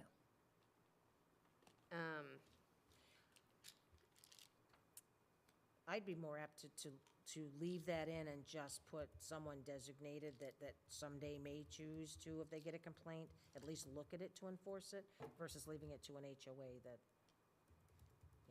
potentially an HOA. I'll write Yeah. it down as just a question for affordable housing too, is. And then, since we brought up the in lieu of, so I'm totally in favor of the in lieu of for rounding discrepancies. I think that's a great idea to not leave on the table, but not the on-site units, because we need units more than we need money. Because it's very difficult for the town to build them or buy them. So we would call that something about rounding discrepancies. I'd need to just reword that. But it would not be a contribution in lieu of on-site units. It would just be a contribution to achieve full, whatever, 12.5% Yep. Well- value.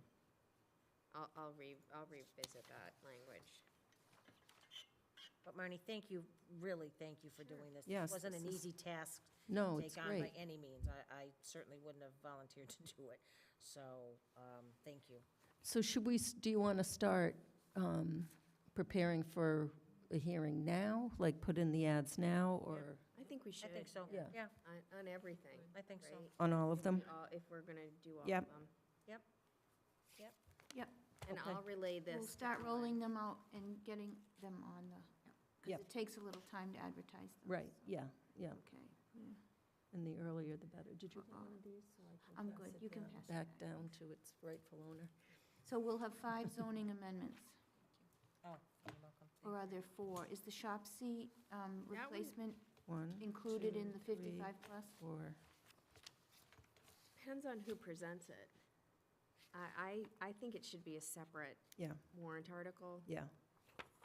And it's again, administrative, Yeah. Yeah, So I don't know if that's Agreed. something that could be negotiated as a consent. yeah. I agree. Okay, so the next item on the agenda, speaking of which, is a zoning amendment to replace Shop C with the Affordable Housing Trust, because we no longer have Shop Yep. C. It has been replaced by the Affordable Housing Trust.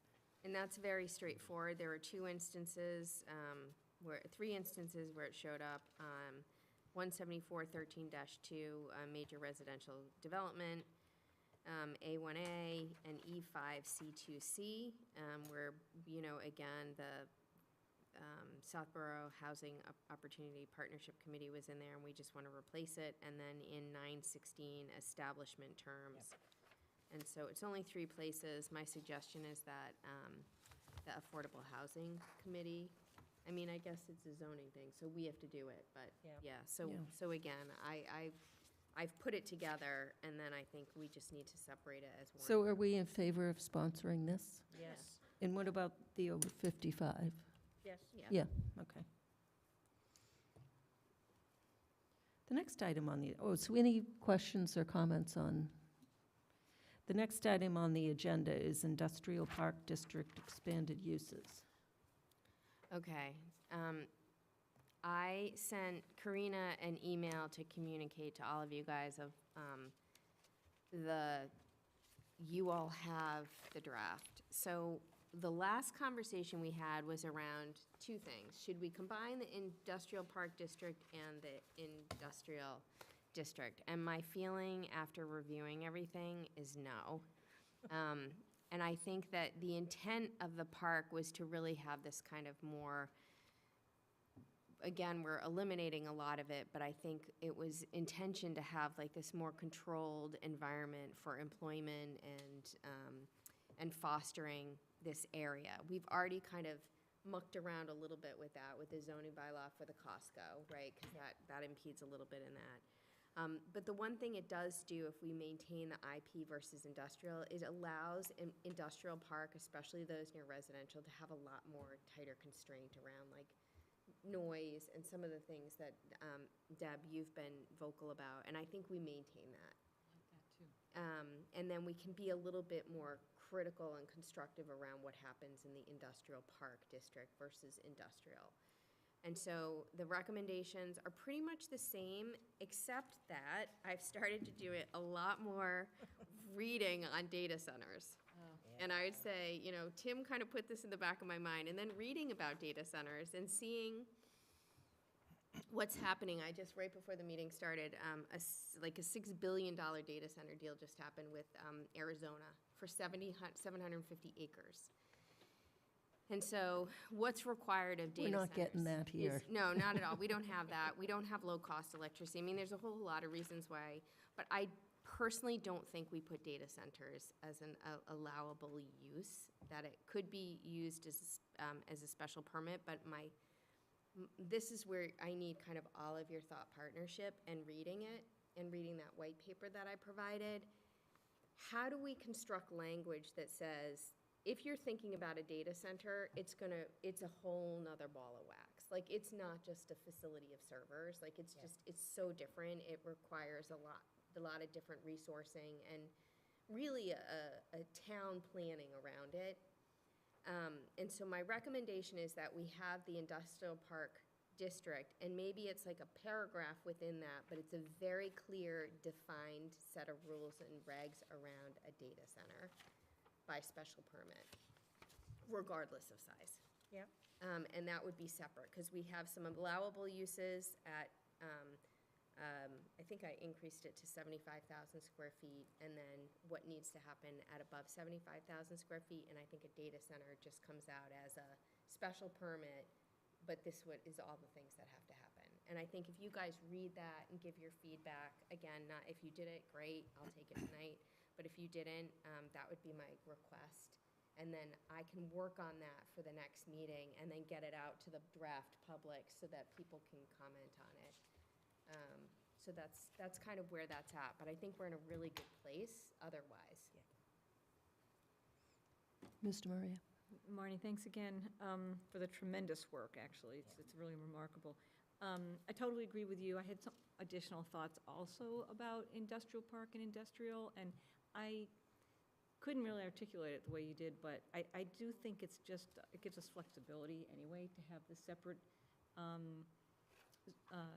zoning areas, because we don't actually know what's going to happen in the future. We might need a different one in the future.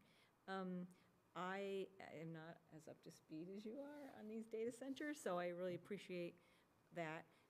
What I didn't see in this draft is the highway major retail in this draft. Did I miss it? Because that's a separate, that was approved as a separate, But if not we part of update the this. IP, don't we need to incorporate that back in it? I mean, That's a good question. I mean, we actually discussed it with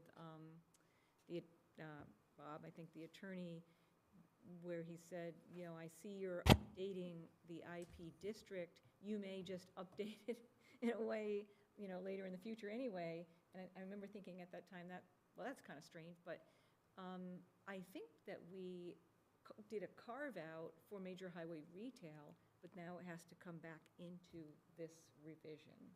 Like, that's my thinking. I So don't my know. only thought for that is that that's been approved. Right. If we put this in front of the town meeting, it doesn't get approved, and it's in there, Yeah, I think that's a worry. I would rather do this separately, we have that, and then merge them later as a administrative process. okay, if that's allowed, because I agree with you, there was a lot of work on that, and I can't remember the number, but was that 174.86?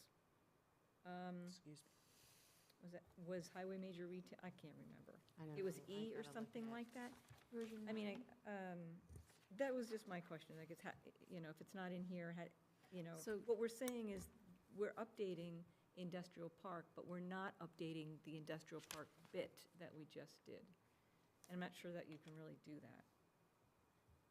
Though I like that if you can. So I think you're right, Debbie. I think that it was added for a use under industrial park, but then all the verbiage was under special permit, I think. It was under definition. So Article 1 was to see if the town will vote to amend the following 172-4-2B titled definitions by adding highway major retail as a new definition as defined below. And 2, add 174-8.6C titled IP Industrial Park District to include highway major retail as a use allowed by special permit in the IP Industrial Park. So this use is listed in the IP district. Is that what you're asking? I see what you're saying. So I feel like I need a conversation with town council, because I don't know how we do that. So I think we just add the use, and then the definition goes into all the, which Definitions. you don't need to Right, touch that. touch that. Okay. Yeah, because the second article, the second part of that article was like 174A, uses requiring a special permit are as follows, and it said, number 16, highway major retail, note, special permit from the planning board. So that was the,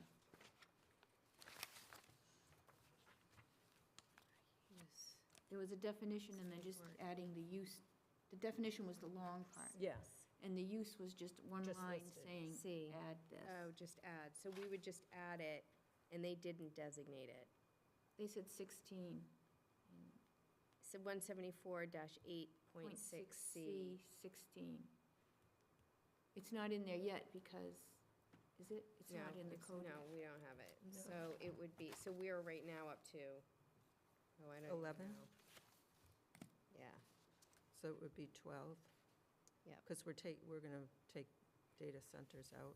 correct. Well, that's my recommendation.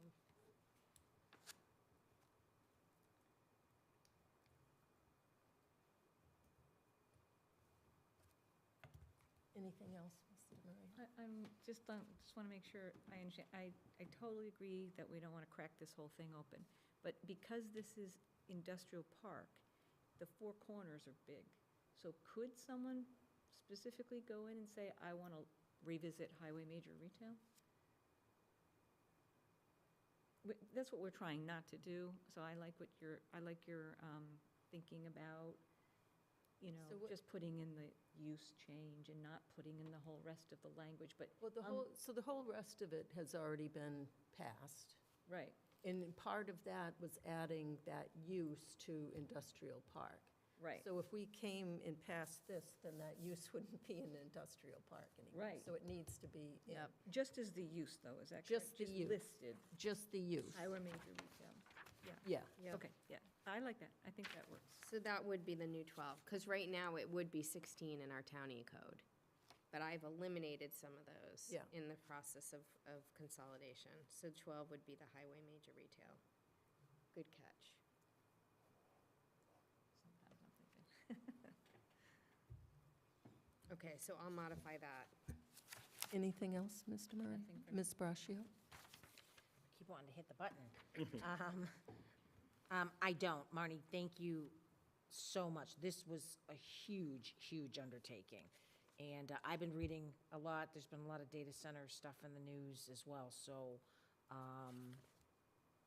yeah, I think we need to be very careful where data centers are concerned. While they bring in a ton of revenue to the town, they're not, yeah. Oh, we have to yeah. make sure we're protected. We have to make sure that, yeah, we're protected. So I have nothing else to add, but again, thank you for this. Mr. Belknap? I have one question and then just two super quick comments. The question I have is, in the currently numbered new section 12, that goes on to, I guess, page 3, where we write, this definition does not include server rooms or information technology infrastructure that is accessory to the principal use of the site. The way I parse that is, if there's like regular equipment to run a building, and if that building happens to be a data center, that's not what we're talking about. The rest of this seems to just the overwhelming infrastructure overload that a data center does permit. Okay. Correct. So that was my, just clarification. My two comments would be, I don't know if we would normally do this, but right where we start, this definition does not. We might consider putting a paragraph break just to visually separate it, but I don't really care. And then up above, we have water cooling and storage. There's just a typo there for cooling. Oh, calling? You don't like that? Thank you. Just catching it now rather than later, that's all. Otherwise, great work. Right, and then you saw all this, like this 2.5 pages or one on data centers. And a lot of that is just what is recommended, what other towns, like, I shouldn't say towns, I should say cities are doing. Like, towns really haven't started doing this, but like, you know, a lot of the development standards are really, really very clear around data centers. So that's where it's for me, it's, I don't really know where to put it in our bylaw.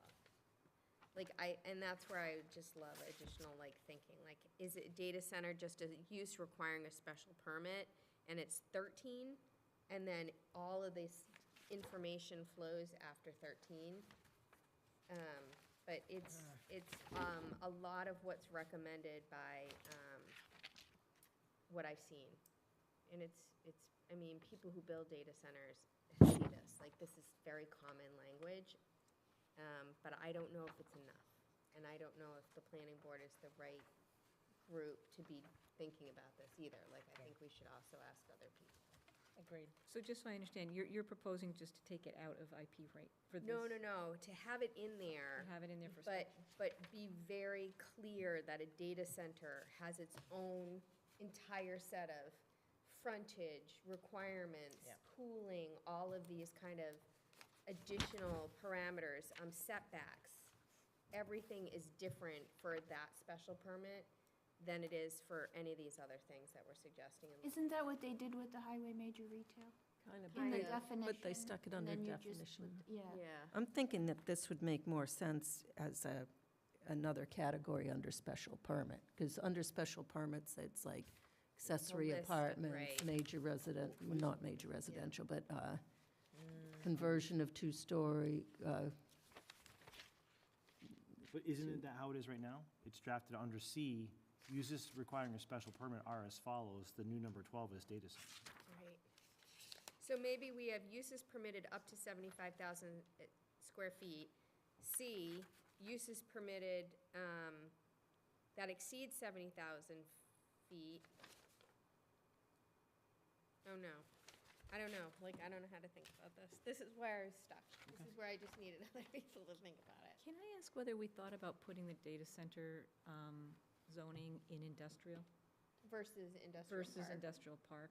No, we haven't talked. Are they noisy? I can't even remember. I was going back to Matt's presentation, They have a except for an hum. occasion explosion. well, that was the, that was the BESS, not a data. Oh, And if you that look was on it. this step, Yeah. it talks about located at least 400 feet from the lot line of a residential district or property, so there has to be some There's some level of noise, Yep. yes.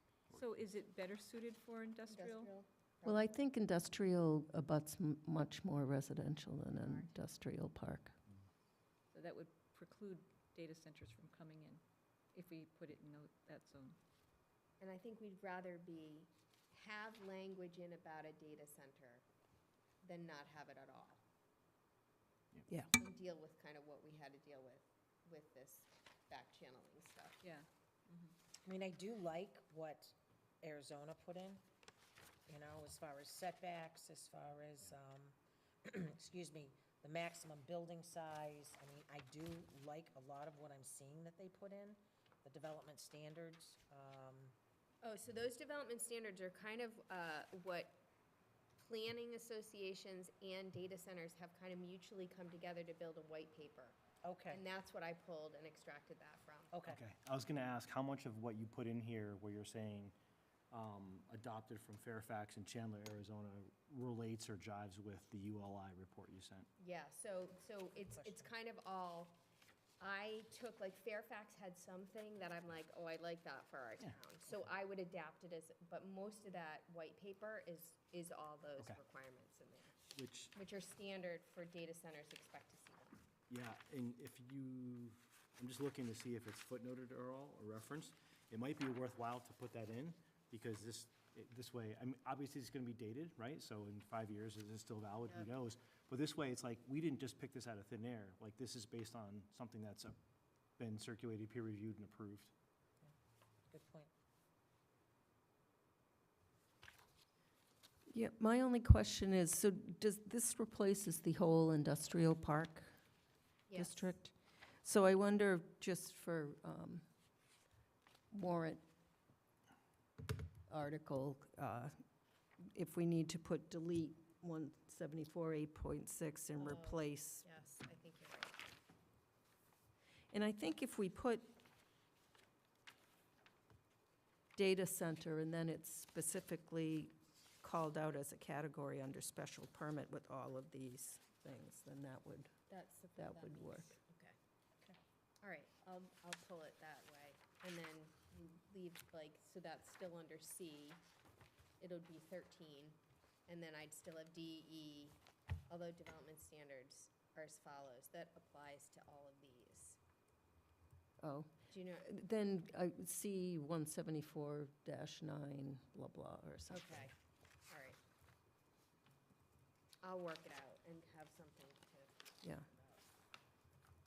And my only question was, so right now, we considered those battery energy storage systems to be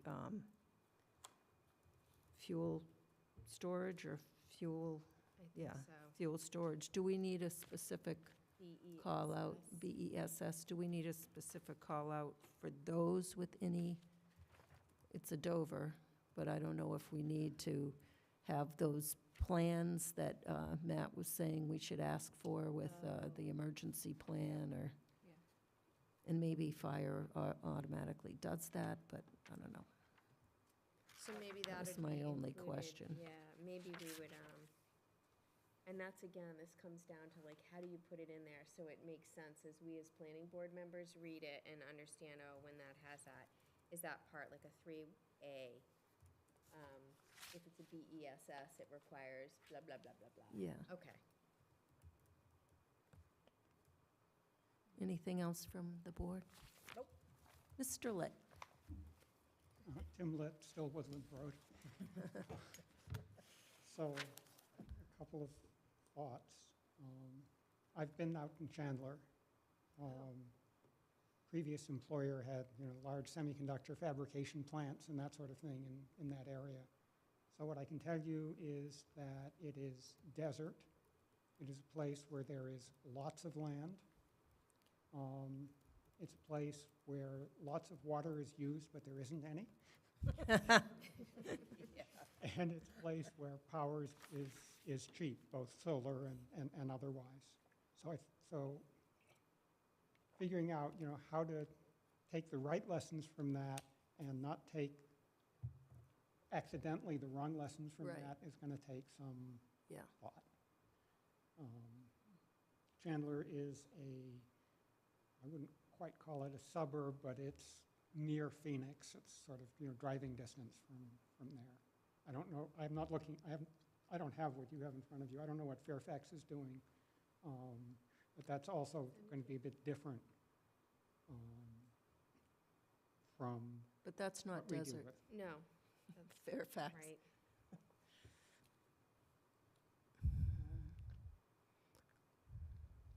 And that's probably it on this subject until I have something to look at. Mr. Litt, would you like something to look at? If you give me something to look at, I'll look. Well, I would love that if you'd like to offer some thoughts. Thank you.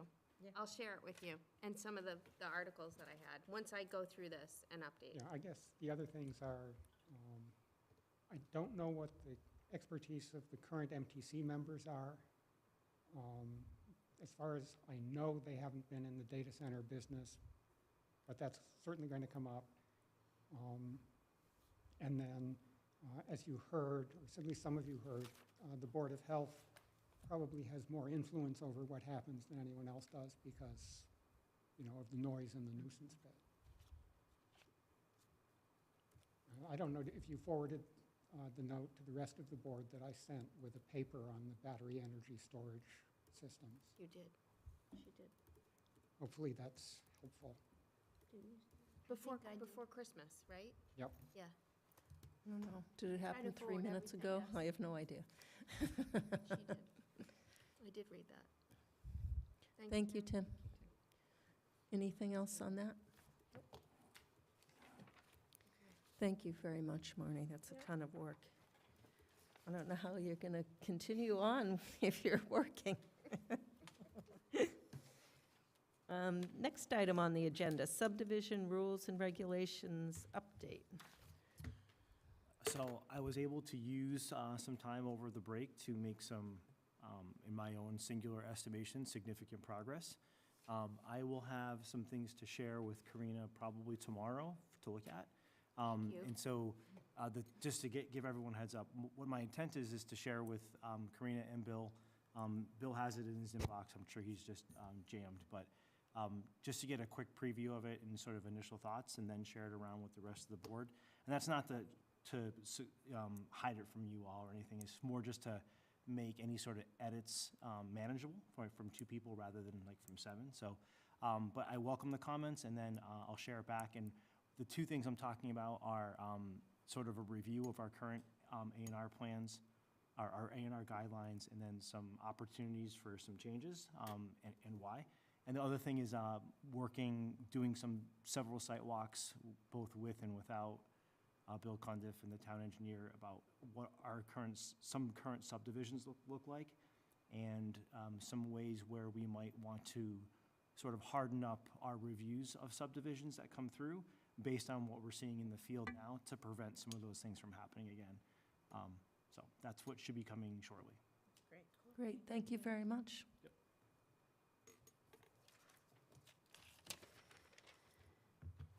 Next item on the agenda, 250 Turnpike Road, parking variance request.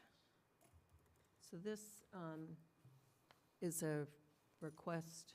Do you want me to go, or do you want to go? Yeah, I think this is on the 211 CBA hearing? Is this on February 11th? I don't know. I'll have to look, I have it. The zoning board of appeals, yes. The ZBA has received variance application for 250 Turnpike Road, requesting a variance from the required number of parking spaces for the self-storage facility. I forwarded you all a copy of the application. I think what's going on there, and this is just my very cursory understanding, there's a footbridge that goes from the lower lot where the recently approved contractor's yard building is going to be located, and the existing storage facility on the upper lot. I don't believe that there's a plan to, at this time, instead of repairing the footbridge, they want to separate the parking. And they're asking to have less parking in the upper lot to service the existing storage facility up there. That's the gist of it. So the reason I asked that it go on the planning board agenda is if the planning board wants to write a letter with our comments to the zoning board of appeals. And just some of my initial thoughts, it's less than a half of the required parking. And one of the tests for a variance is that it doesn't substantially derogate the purpose of the bylaw, and I think having parking less than half what is required does that. And I don't know if there's any mitigation if they say that they haven't used all those spaces in 2 years, but what if they do? You're going to have people parking on Route 9? So those are my initial thoughts. Is there also a need for modification to the site plan if they're changing the parking, I would think so. right? Because zoning code says, real quickly here, town code 174. Let me just read it real quick. I could be wrong, but I think it would trigger something like that. So 174-10 says, any non-residential development that results in an increase in on-site parking, which that isn't, all modifications to existing development projects would fall within the applicability of the town's regulations for parking and loading or landscaping.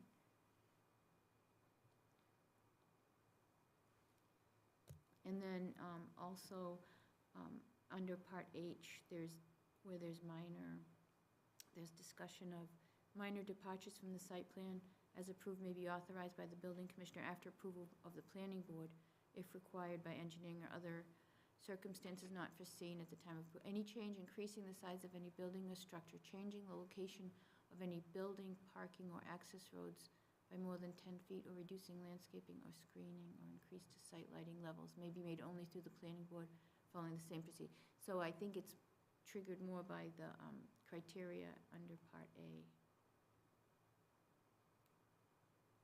Modifications to an existing development. I don't know, it's kind of a gray area again, because the parking's all there, but you don't have access from one to the other. it's restricting it. So it's one parcel, but it's, it's odd. It's odd. Yeah, my other question, is that a hardship of their own making? Like, there's a walkway there, and they're taking it down and not replacing it, and that's their hardship. They're not replacing the walkway? Like, you can't, so a variance, your hardship, you can't create it.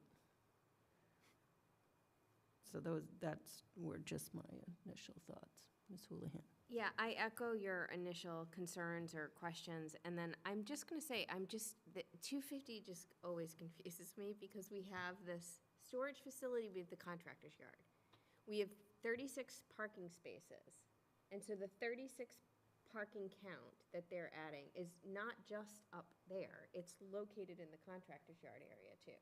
So the 36 was for the storage facility, correct? Required for the storage facility. Yeah, and they have 16 up and then a walkway and 20 down. 20 down. And then those 20 included in the contractor yard had its own requirements. Yeah. And so I just, if they do have overrun, where do people park? Right. And how do they access the self-storage unit? I think that would be my biggest question, and I think the approval came, I think it would be a modification of site plan, because the approval came based on our parking requirements. And we worked with them to get those spaces. And I feel like there was already a variance on the parking that we gave them, for some reason. Let me look. No. For the storage facility? Let me The size or something? Or they were 9.5 feet? I feel like we There was an, accommodated ask. a smaller, Well, so I think the confusion was that we approved parking spaces at our required 9.5 feet, and then when they came back from with the modification, their plan said that they were 9 feet. Oh, okay, so, But I think that they eventually went back to So what let was me, required. I'll check the decision. so there wasn't a variance that we issued for parking? Like a waiver, you're saying? I Yeah, can that's what I really mean, a waiver. fast. Hold on. It's right here. Decision, and we see decision. I'm so glad she has this at the, touch of her fingertips. I know, huh? Thanks, huh? All right, this is the major site plan for the contractor's yard, and the waivers are right here. Go down faster. Well, that's the contractor's yard. Oh, you're talking about the Yeah, I storage think we're talking facility, about that the one? storage Okay, I just facility. want to see if they had a waiver Yeah. there. Findings, waivers. Waivers from show existing trees on the site, zoning district boundary planting area, require the loading space for the building or structure. And now let me just check the But you storage can go down the facility. line. I agree. I think we should probably write a letter to zoning board. Mr. Maria? I think that they've been to the Conservation Commission and also the Board of Health. I'm not exactly up on this topic, but at the Board of Health, they were asking for a tight tank for a septic. And I think someone from Concom may have asked if they were looking to A&R and split the lots, and I believe the answer was yes.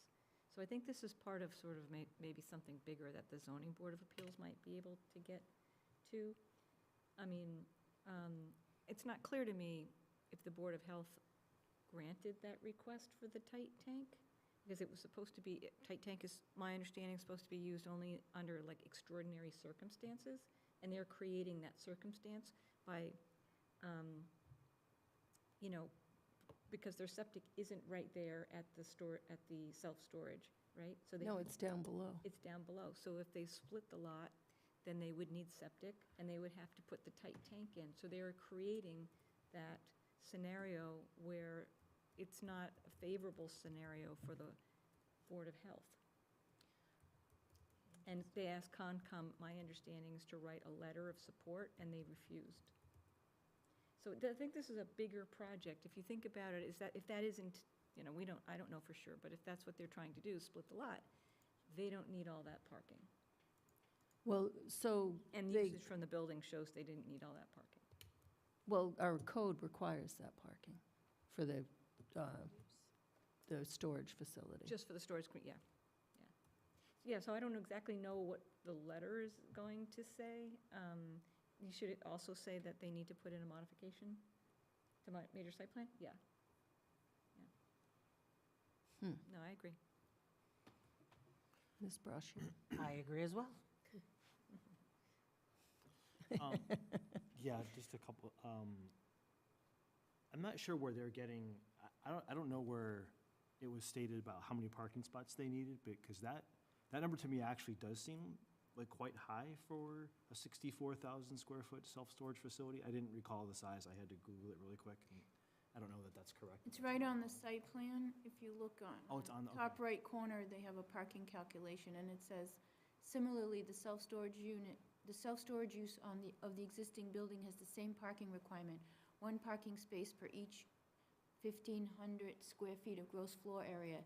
And so it's 52,704 square foot require the provision of 36 parking spaces to serve the self-storage use. 18 spaces are provided west of the building, and 20-something are provided just east of the footbridge. So a total of 36 spaces are required to serve the self-storage use, and a total of 36 parking spaces are provided that use. In total, 49 parking spaces are required, and so that is what provided, because there's the contractor's yard area too. okay, all right. Yeah, because typically self-storage facilities don't require that much because of the nature of what they do. I agree with Mimi earlier that this is almost like a hardship that they're putting upon themselves. One question I had is that they say that even when it was peak occupancy, it never exceeded capacity. By how much? If capacity was 50, do they have 49? I mean, it's pretty much at capacity. Like, it'd be nice if we could see that information. I know right now we're just discussing whether or not we're going to write a letter. We're not interrogating them, but that to me is an interesting point. The other thing is, sure, it might be costly to replace that bridge, and I don't know if ZBA would be open to entertaining the idea of making it contingent. So sure, okay, you don't have to, we can get a temporary, or we can get a waiver to reduce the amount of parking, but if you ever are seen to have parking problems, you have to build that bridge. And that's gonna be a construction cost that you're gonna incur at a later date. And construction costs are only gonna go up, they're not gonna go down. So I don't know if that's something that we could, or that they, ZBA, would consider adding on as a restriction. I think they have wide latitude for a variance, because they're not required to give a variance, and you're supposed to show a hardship. And so So that's interesting. if their calcs are right and it's never gonna exceed, then great. But if it does, then they have to build it. So, Yeah, that's it. yeah, that's a good idea. And splitting the lot, that's an interesting thing, the Yeah. bigger plan. Right, so if they split the lot, then they'd never have access to that other Right. parking. So if that condition goes in, we'll have to say something else to gain access to the additional parking. The other thing is that they own the lot that they split off behind, and I don't know if they can put parking back there. That was conservation though, wasn't there some restrictions back there? There was. Yeah. There's a stream, but they could build a bridge over it and put parking. They don't like bridges. No. But I think clearly there should be some plan. If they exceed parking, they have to address Agreed. that. Yep. Okay, in agreement. Do you want me to start that letter? Absolutely. Okay. And I have till what? February? February 11th. Okay, so I have a little bit of time. Discussion item. Master Plan Implementation Committee, semi-annual report, and 2025 annual report. Ms. DeMaria. Okay. Well, let me start. So we're a little late this year. This is the 2025 report. But what I wanted to just do is just say a couple of things. So just keeping in mind, the committee members are myself and Alan. Alan's the vice chair, and Sam Stivers and Will Warren. We decided as a group that we would use the same update, the master plan implementation report that we're putting into the town annual report, that we would use the same for the planning board. So I just wanted to go over a couple things, and then Alan, if you want to add anything. Can we pull that up? Oh, okay. Yeah, so what we're using the same format for this annual report, like as last year and maybe even the year before, so it's been kind of a nice format for us. And also kind of interesting to see, what we're focused on. This year, what we're doing and. Can we share this, Colleen? Sorry. Here it goes. Here it comes, it just Sorry. takes a little. Oh, okay. I didn't know if she heard me. I know, Sorry about I that. can't Okay. tell. Yep, so if you just want to go down, yeah, current status. So last year, we highlighted really kind of the areas that hit it out of the park. And I think, thinking about this document is for historical purposes. Somebody 20 years or 50 years from now may look back and say, what were they doing? Last year, I think, was focused on like recreation and trails and some things like that, where they really made a lot of progress. This year, we're, kind of a little more focused on land use and zoning, housing, and environment and open space. We're starting to keep track of kind of the metrics of goals that are started, not started, came out of the gate, or really in progress. By far, the majority of goals and recommendations, so there's over 200, I think it's 201. Many of them, I think like approaching 70%, are like ongoing and in progress. That's about, I think, the same as last year. The numbers eked a little bit where we have a couple more completed goals, and and so that number went up, and of course the not started went down, and of course by some of the zoning changes that were adopted at town meeting, with the, of course, ADU by right coming in, MBTA communities that hit housing goals, and the zoning change for the major highway retail hit a major EDC goal. So that was just kind of interesting to take a look back and see, what was what. Frankly, we're still collating and collecting information, especially this time of year. I think what I'm finding is this is a great time to catch up with our boards and committees, because they're also collating the committee stuff, as well. So I have on this just sort of, some of the highlights, and, because this is definitely not everything. We're not even close to everything. This is not really for master plan implementation to kind of, list out everything that's going on with all the boards and committees. But I just highlighted a couple of them, as we just discussed. The other main thing I wanted to mention was that this year, again, the committee is talking about how can we maybe get some, let's say, information to the select board if they need it before their goal-setting meeting. So we know that Mr. Stivers has shown up at some of our meetings in past years, and he's asking, what does the planning board want to do? This year took a little bit of a twist, and what we talked about is, well, before the select board have a lot of power, right? They have, also control the money and all kinds of things. Before they set their goals for the year, which I think is in June, maybe it would be nice to be able to have a presentation with them and present to them, where there are opportunities to finish some of these goals. And so we'd like to invite the planning board to join that. We're thinking about, I need to ask the planning board officially what dates might work. And Sam Stivers is asking the select board what dates might work. And we're thinking like sometime in March. And there'd be like maybe a little presentation, maybe a couple slides, but the majority would be, availability to answer questions.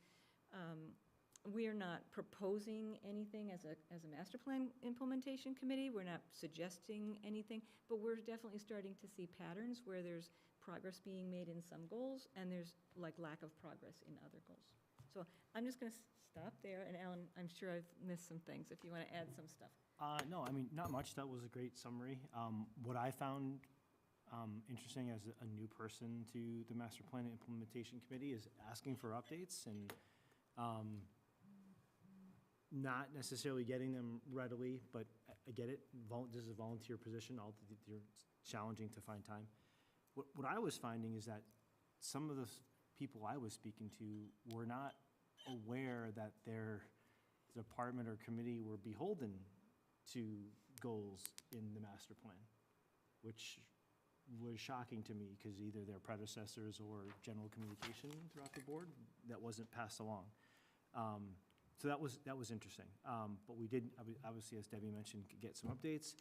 The one thing I would think I would want to focus on moving forward is of the ones that are not started, the 16 point something %, is if those continue to stay not started, it'd be interesting to me to understand from those boards and committees as to why, not as a shaming process, but hey, was the goal too audacious? Was it, did something else get in the way that prevented you from even starting in the first place? So as we move forward into the next master plan, the master planning event, we should keep that in the back of our mind such that we don't either set these boards and committees up for failure unintentionally, or can we apply that learning to other ones so other ones don't potentially face the same peril? Yeah, thanks. And Alan brings a great perspective, and I love having him on the committee. I think one thing that we did also is successfully transition the goal tracker that Judith had put together over to the town's OneDrive. And so I think I've taken away everything off of the Google Drive now. So that's a big plus. And I think any board member can see it. I'm not sure if you have access, but I believe if you would like to poke around in there, we pulled in not just master plan implementation, but all of the historical legacy documents from master plan is in there as well. I think you have to share it with them. Oh, I have to share? Okay. Yeah, whoever is controlling, like the owner of it. It's like Dropbox. It's Jay right now, yeah. Yeah, we would have to share it with the members to be able to see it. Okay, so I don't know if anybody wants to see it, but, you know, that can be done. And as Ellen mentioned, we're starting to see, like, several of us look at other towns and we say, well, what are they, you know, what are they doing?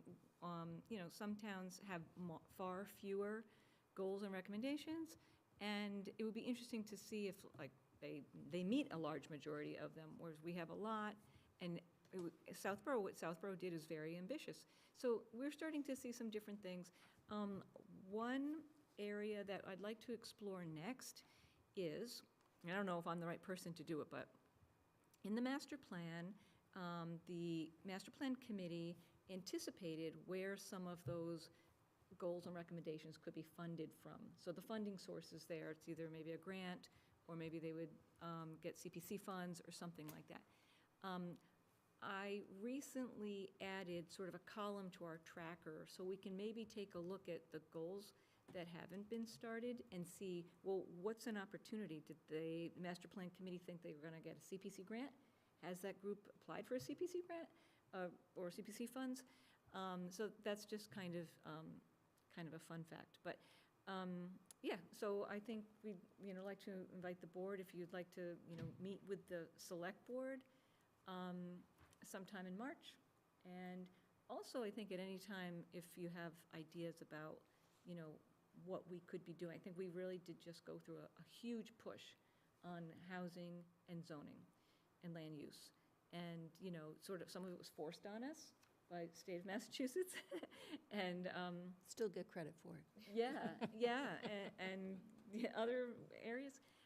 But yeah, I mean, we can, I think it's very interesting to kind of take a look at that and say, well, we know some goals are falling behind. I mean, you and I talked, the sustainability goals are falling behind. Does town want to do anything about it? Is there an opportunity there? So that's the kind of stuff we want to kind of highlight and have a fruitful discussion with select board and planning board. Thank you very much. Thank the great work from this committee. And these numbers are fabulous. I know you're a little frustrated by 16%, but if you look at the numbers from the previous master plan, like there was, nothing done, and it's very helpful having somebody, reminding these boards and committees that there was a master plan. And I was listening to the Historical Commission meeting, and they mentioned that they got a call from someone on the committee about where they are and on the master plan goals and these things that we're supposed to do or something like that. I just want to mention that the master plan committee started out with 23 members. We had every single entity that could possibly input into the master plan was part of it. And it ended up, we had to eventually make a lot of people ex officio because they weren't coming, and we needed a quorum in order to be able to do anything. But I know particularly from the Historical Commission, the person assigned didn't come, but Andrew Mills specifically reached out to them to talk about goals, so we would have, some knowledge of what they were thinking to put in the plan. So it's not like we just made stuff up and forced it upon people. All those entities did participate. Just add one PS to that. One of the things I noticed when this was on Google Drive was that it was set up like pretty dynamically where you could, the different tabs, you could cross-cut the data in different ways and kind of see progress measured either by department or by committee or number of goals that were complete versus in progress and this, that, and the other thing. And I thought that, gee, if we move this to Excel and have it on OneDrive, that would be great. And what Jay had told me from IT was that we can't quite do that because of 508 and accessibility issues. But what we could do is statically print PDFs of those sheets and share those out. And so while not ideal, I think this would give visibility to anyone in town because as far as I know, I don't know if the rest of the town had visibility to this. And maybe there's some curious folks out there who would want to see what's going on. So if we can, and I can take the responsibility of PDFing an Excel book, it's not hard, but maybe just in putting it somewhere, a link off of our planning board page to say, if you're interested, you can get to it here. Again, because I don't think it has been accessible before, so. Yeah. Great. Thank you, great idea. Yeah. And just to mention, Judith Watson was a wizard. Oh, Phenomenal. oh yeah, this is not taking anything away from her Oh, at all. my God. Yep, she was phenomenal. I was the chair, she was the vice chair. I'd open every meeting and say, Judith? Yep. So thank you very much, Alan and Debbie and the rest of the committee. Great job. Totally. Nice job. The next item on the agenda, open space notification education letter.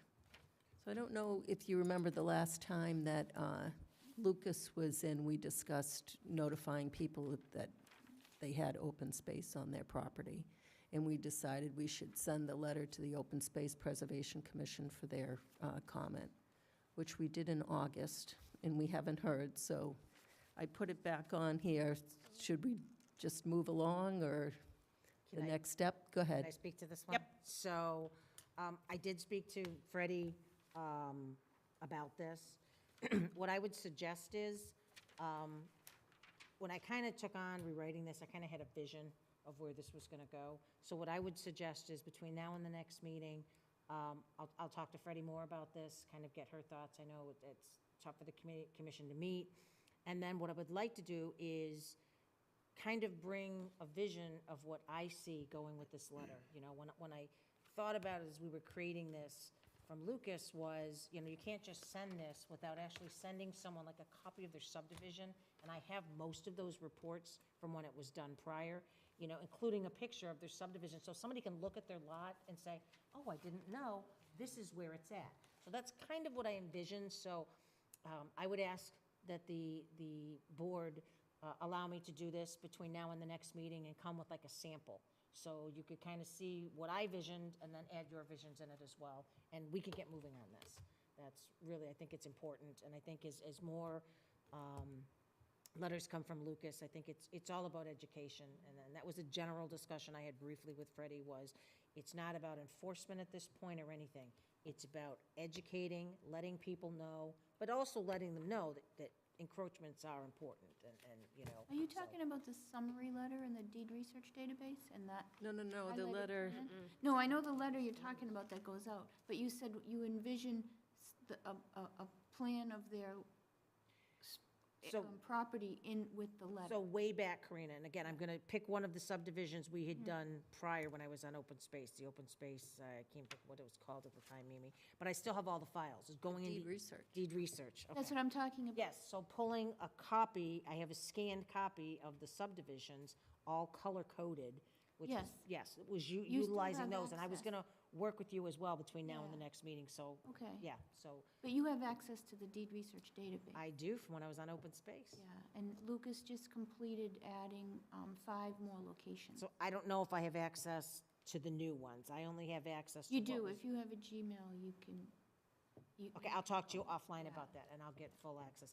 I just have the actual files from when I was on open space. Yeah, I have, I Yeah, see what you're so- saying. But the summary file, if you're Okay. talking about that, where it describes, you're just talking about the plan The that's plans color-coded. itself, right. Okay. Yeah, but we can talk, certainly, Karina, again. We'll figure it just out. To make it easier, but I think it'd be great to have maybe a couple different options for the board to look at and decide which one you like best. But I do think it's important to get this going, and again, I'm happy to, been talking about this since 2005 when I was on open space. So I'm more than happy to jump in and do some mailings and do whatever it takes. And once the people might board- be more interested when they have something like that to look at. Oh, yeah. Oh, it really does. Absolutely. Because a lot of people, Absolutely. we look at catch basin, we know what it means and what it Right. does. Other people drive by and say, oh, throw my Yeah. can down there, or whatever, So I'll talk to Karina offline about it, and I know it's getting late, so I'm not going to say much more about it. Okay. If the board is willing, then I'll come up with a couple samples for our next meeting. I'm perfectly willing to let you do all that work. Thank you. And I'm happy to do the mailings as well. My only feedback, Lisa, was a little bit more on if it is education. A lot of people, it's kind of like the upfront positivity of open space and why we value it in Southborough, which I think would just be like a nice precursor. And if you don't mind, if I provide some Please. thoughts on the letter? Please, absolutely. Perfect. Again, this was just me trying to make it more I'd love- friendly, but again. Easier to edit than create. Oh, yeah. Absolutely. So, absolutely, I would appreciate that very much. Okay. Anything else on that? Just that, the thought about the deed research database, I think the original thought was that that would be publicly accessible, but we didn't want it to be able to be edited. Right. So I don't know. First step is to move it off the Google Drive onto our OneDrive. Oh, okay. That will be the first goal. All right. And that takes a little effort, but then it can be more controlled that way. But Okay. we do have the GIS mapping online that does have open space areas. Yep, okay. The next item on the agenda, so we finished with that, dump it all on Lisa and we're good? Yep, Marty, I'm going to forward it to you right now. Thank you. Yep. Next item on the agenda, planners report. Okay. I'll make this as quick as I can. We have a few things here. Yeah. So we had a department head meeting this morning. There's a lot of talk about the budget, but one good thing, Don Morris presented for the Tricentennial Committee and outlined a whole bunch of events that they're planning already. So if anyone's interested, I can speak to those if you give me a call, or if I do have bandwidth, maybe I'll do a little summary, or Don might provide it. So that was one thing. He doesn't want to come back to the planning board to I don't know about that. Update, I guess at the select board meeting, the representatives for Costco came in and gave an update on where they're at. I think I forwarded you a copy of that information. Annual elections coming up. There are some deadlines for papers and submitting them back in. Okay. We submitted the planning board's annual report, which they got. We made one little addition after the fact, and that was to make sure we listed Lisa as CPC. Yeah. Chair, yeah. Master plan. MTC has a survey out. Annual survey on town services. So you can find that on the MTC's website, probably a link to that. are interested. I think I forwarded that to everybody.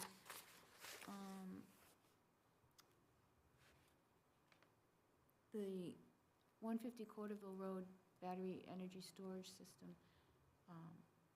is still at zoning. So ultimately, they have to come to planning board for site plan. So I haven't gotten anything there yet. I think they already got approved there. I think Because they there already was got Board of approved Health at the issues. ZBA. Oh, they did, okay. Well, I haven't heard from them yet on site plan, and I'll have to look if, Larry's good about distributing the decision, so once I have that, I'll forward it. We can take that from there. They were there. I thought there was a decision, but maybe not.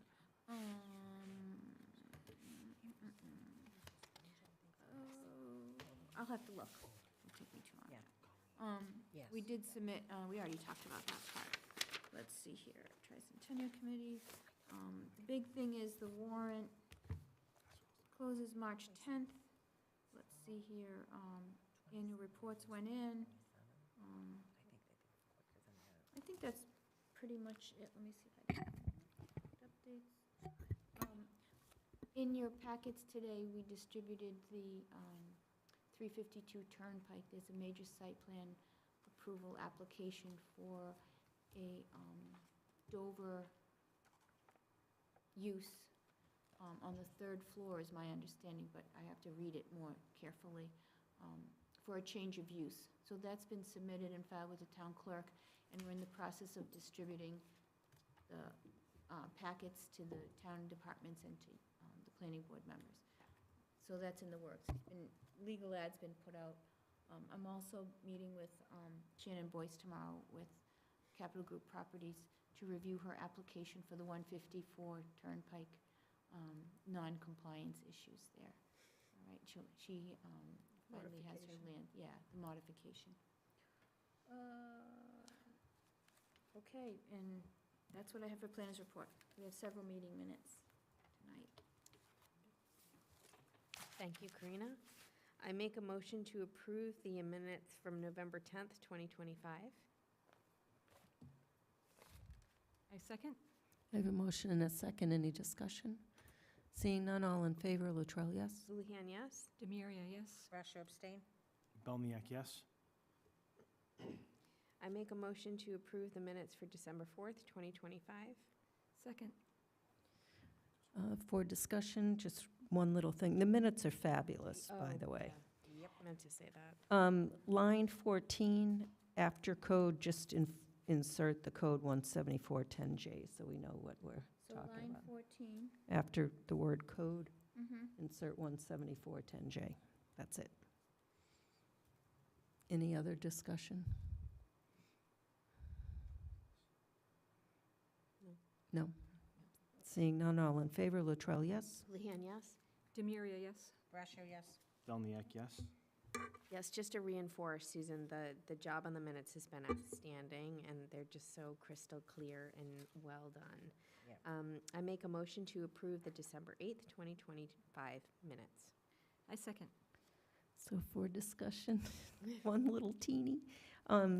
So line 141, remove the MBTA overlay and replace it with the Res B development standards, which is what we were, All right. Remove the MBTA communities overlay, yeah, and replace it with Res B development standards. RESB development standards. That's all I got. Any other discussion on that? Seeing none, all in favor, Latrell, yes? Houlihan, yes. Demiria, yes. Brascio, yes. Belniak, yes? I make a motion to approve the December 19th, 2025 minutes. I don't think we have those. Move the December 23rd. 19th. Oh, it was the 23rd that was in there. Yeah, I think the Sorry. 19th was Executive. executive Executive session that session. Oh, right, Colleen is working on. sorry. That's okay. Sorry, I make a motion to approve the December 23rd, 2025 minutes. I second. We have a motion and a second. Any further discussion or any discussion? Seeing none, all in favor, Latrell, yes? Houlihan, abstain. Demiria, yes. Brascio, yes. Belniak, yes? Our next meeting is January 26th at 2026. in 2026, and I make a motion to adjourn this meeting. Second. I have a motion and a second. Any further discussion? Seeing none, all in favor, Latrell, yes. Houlihan, yes. Demiria, yes. Russia, yes. Belniak, yes. I need you to just.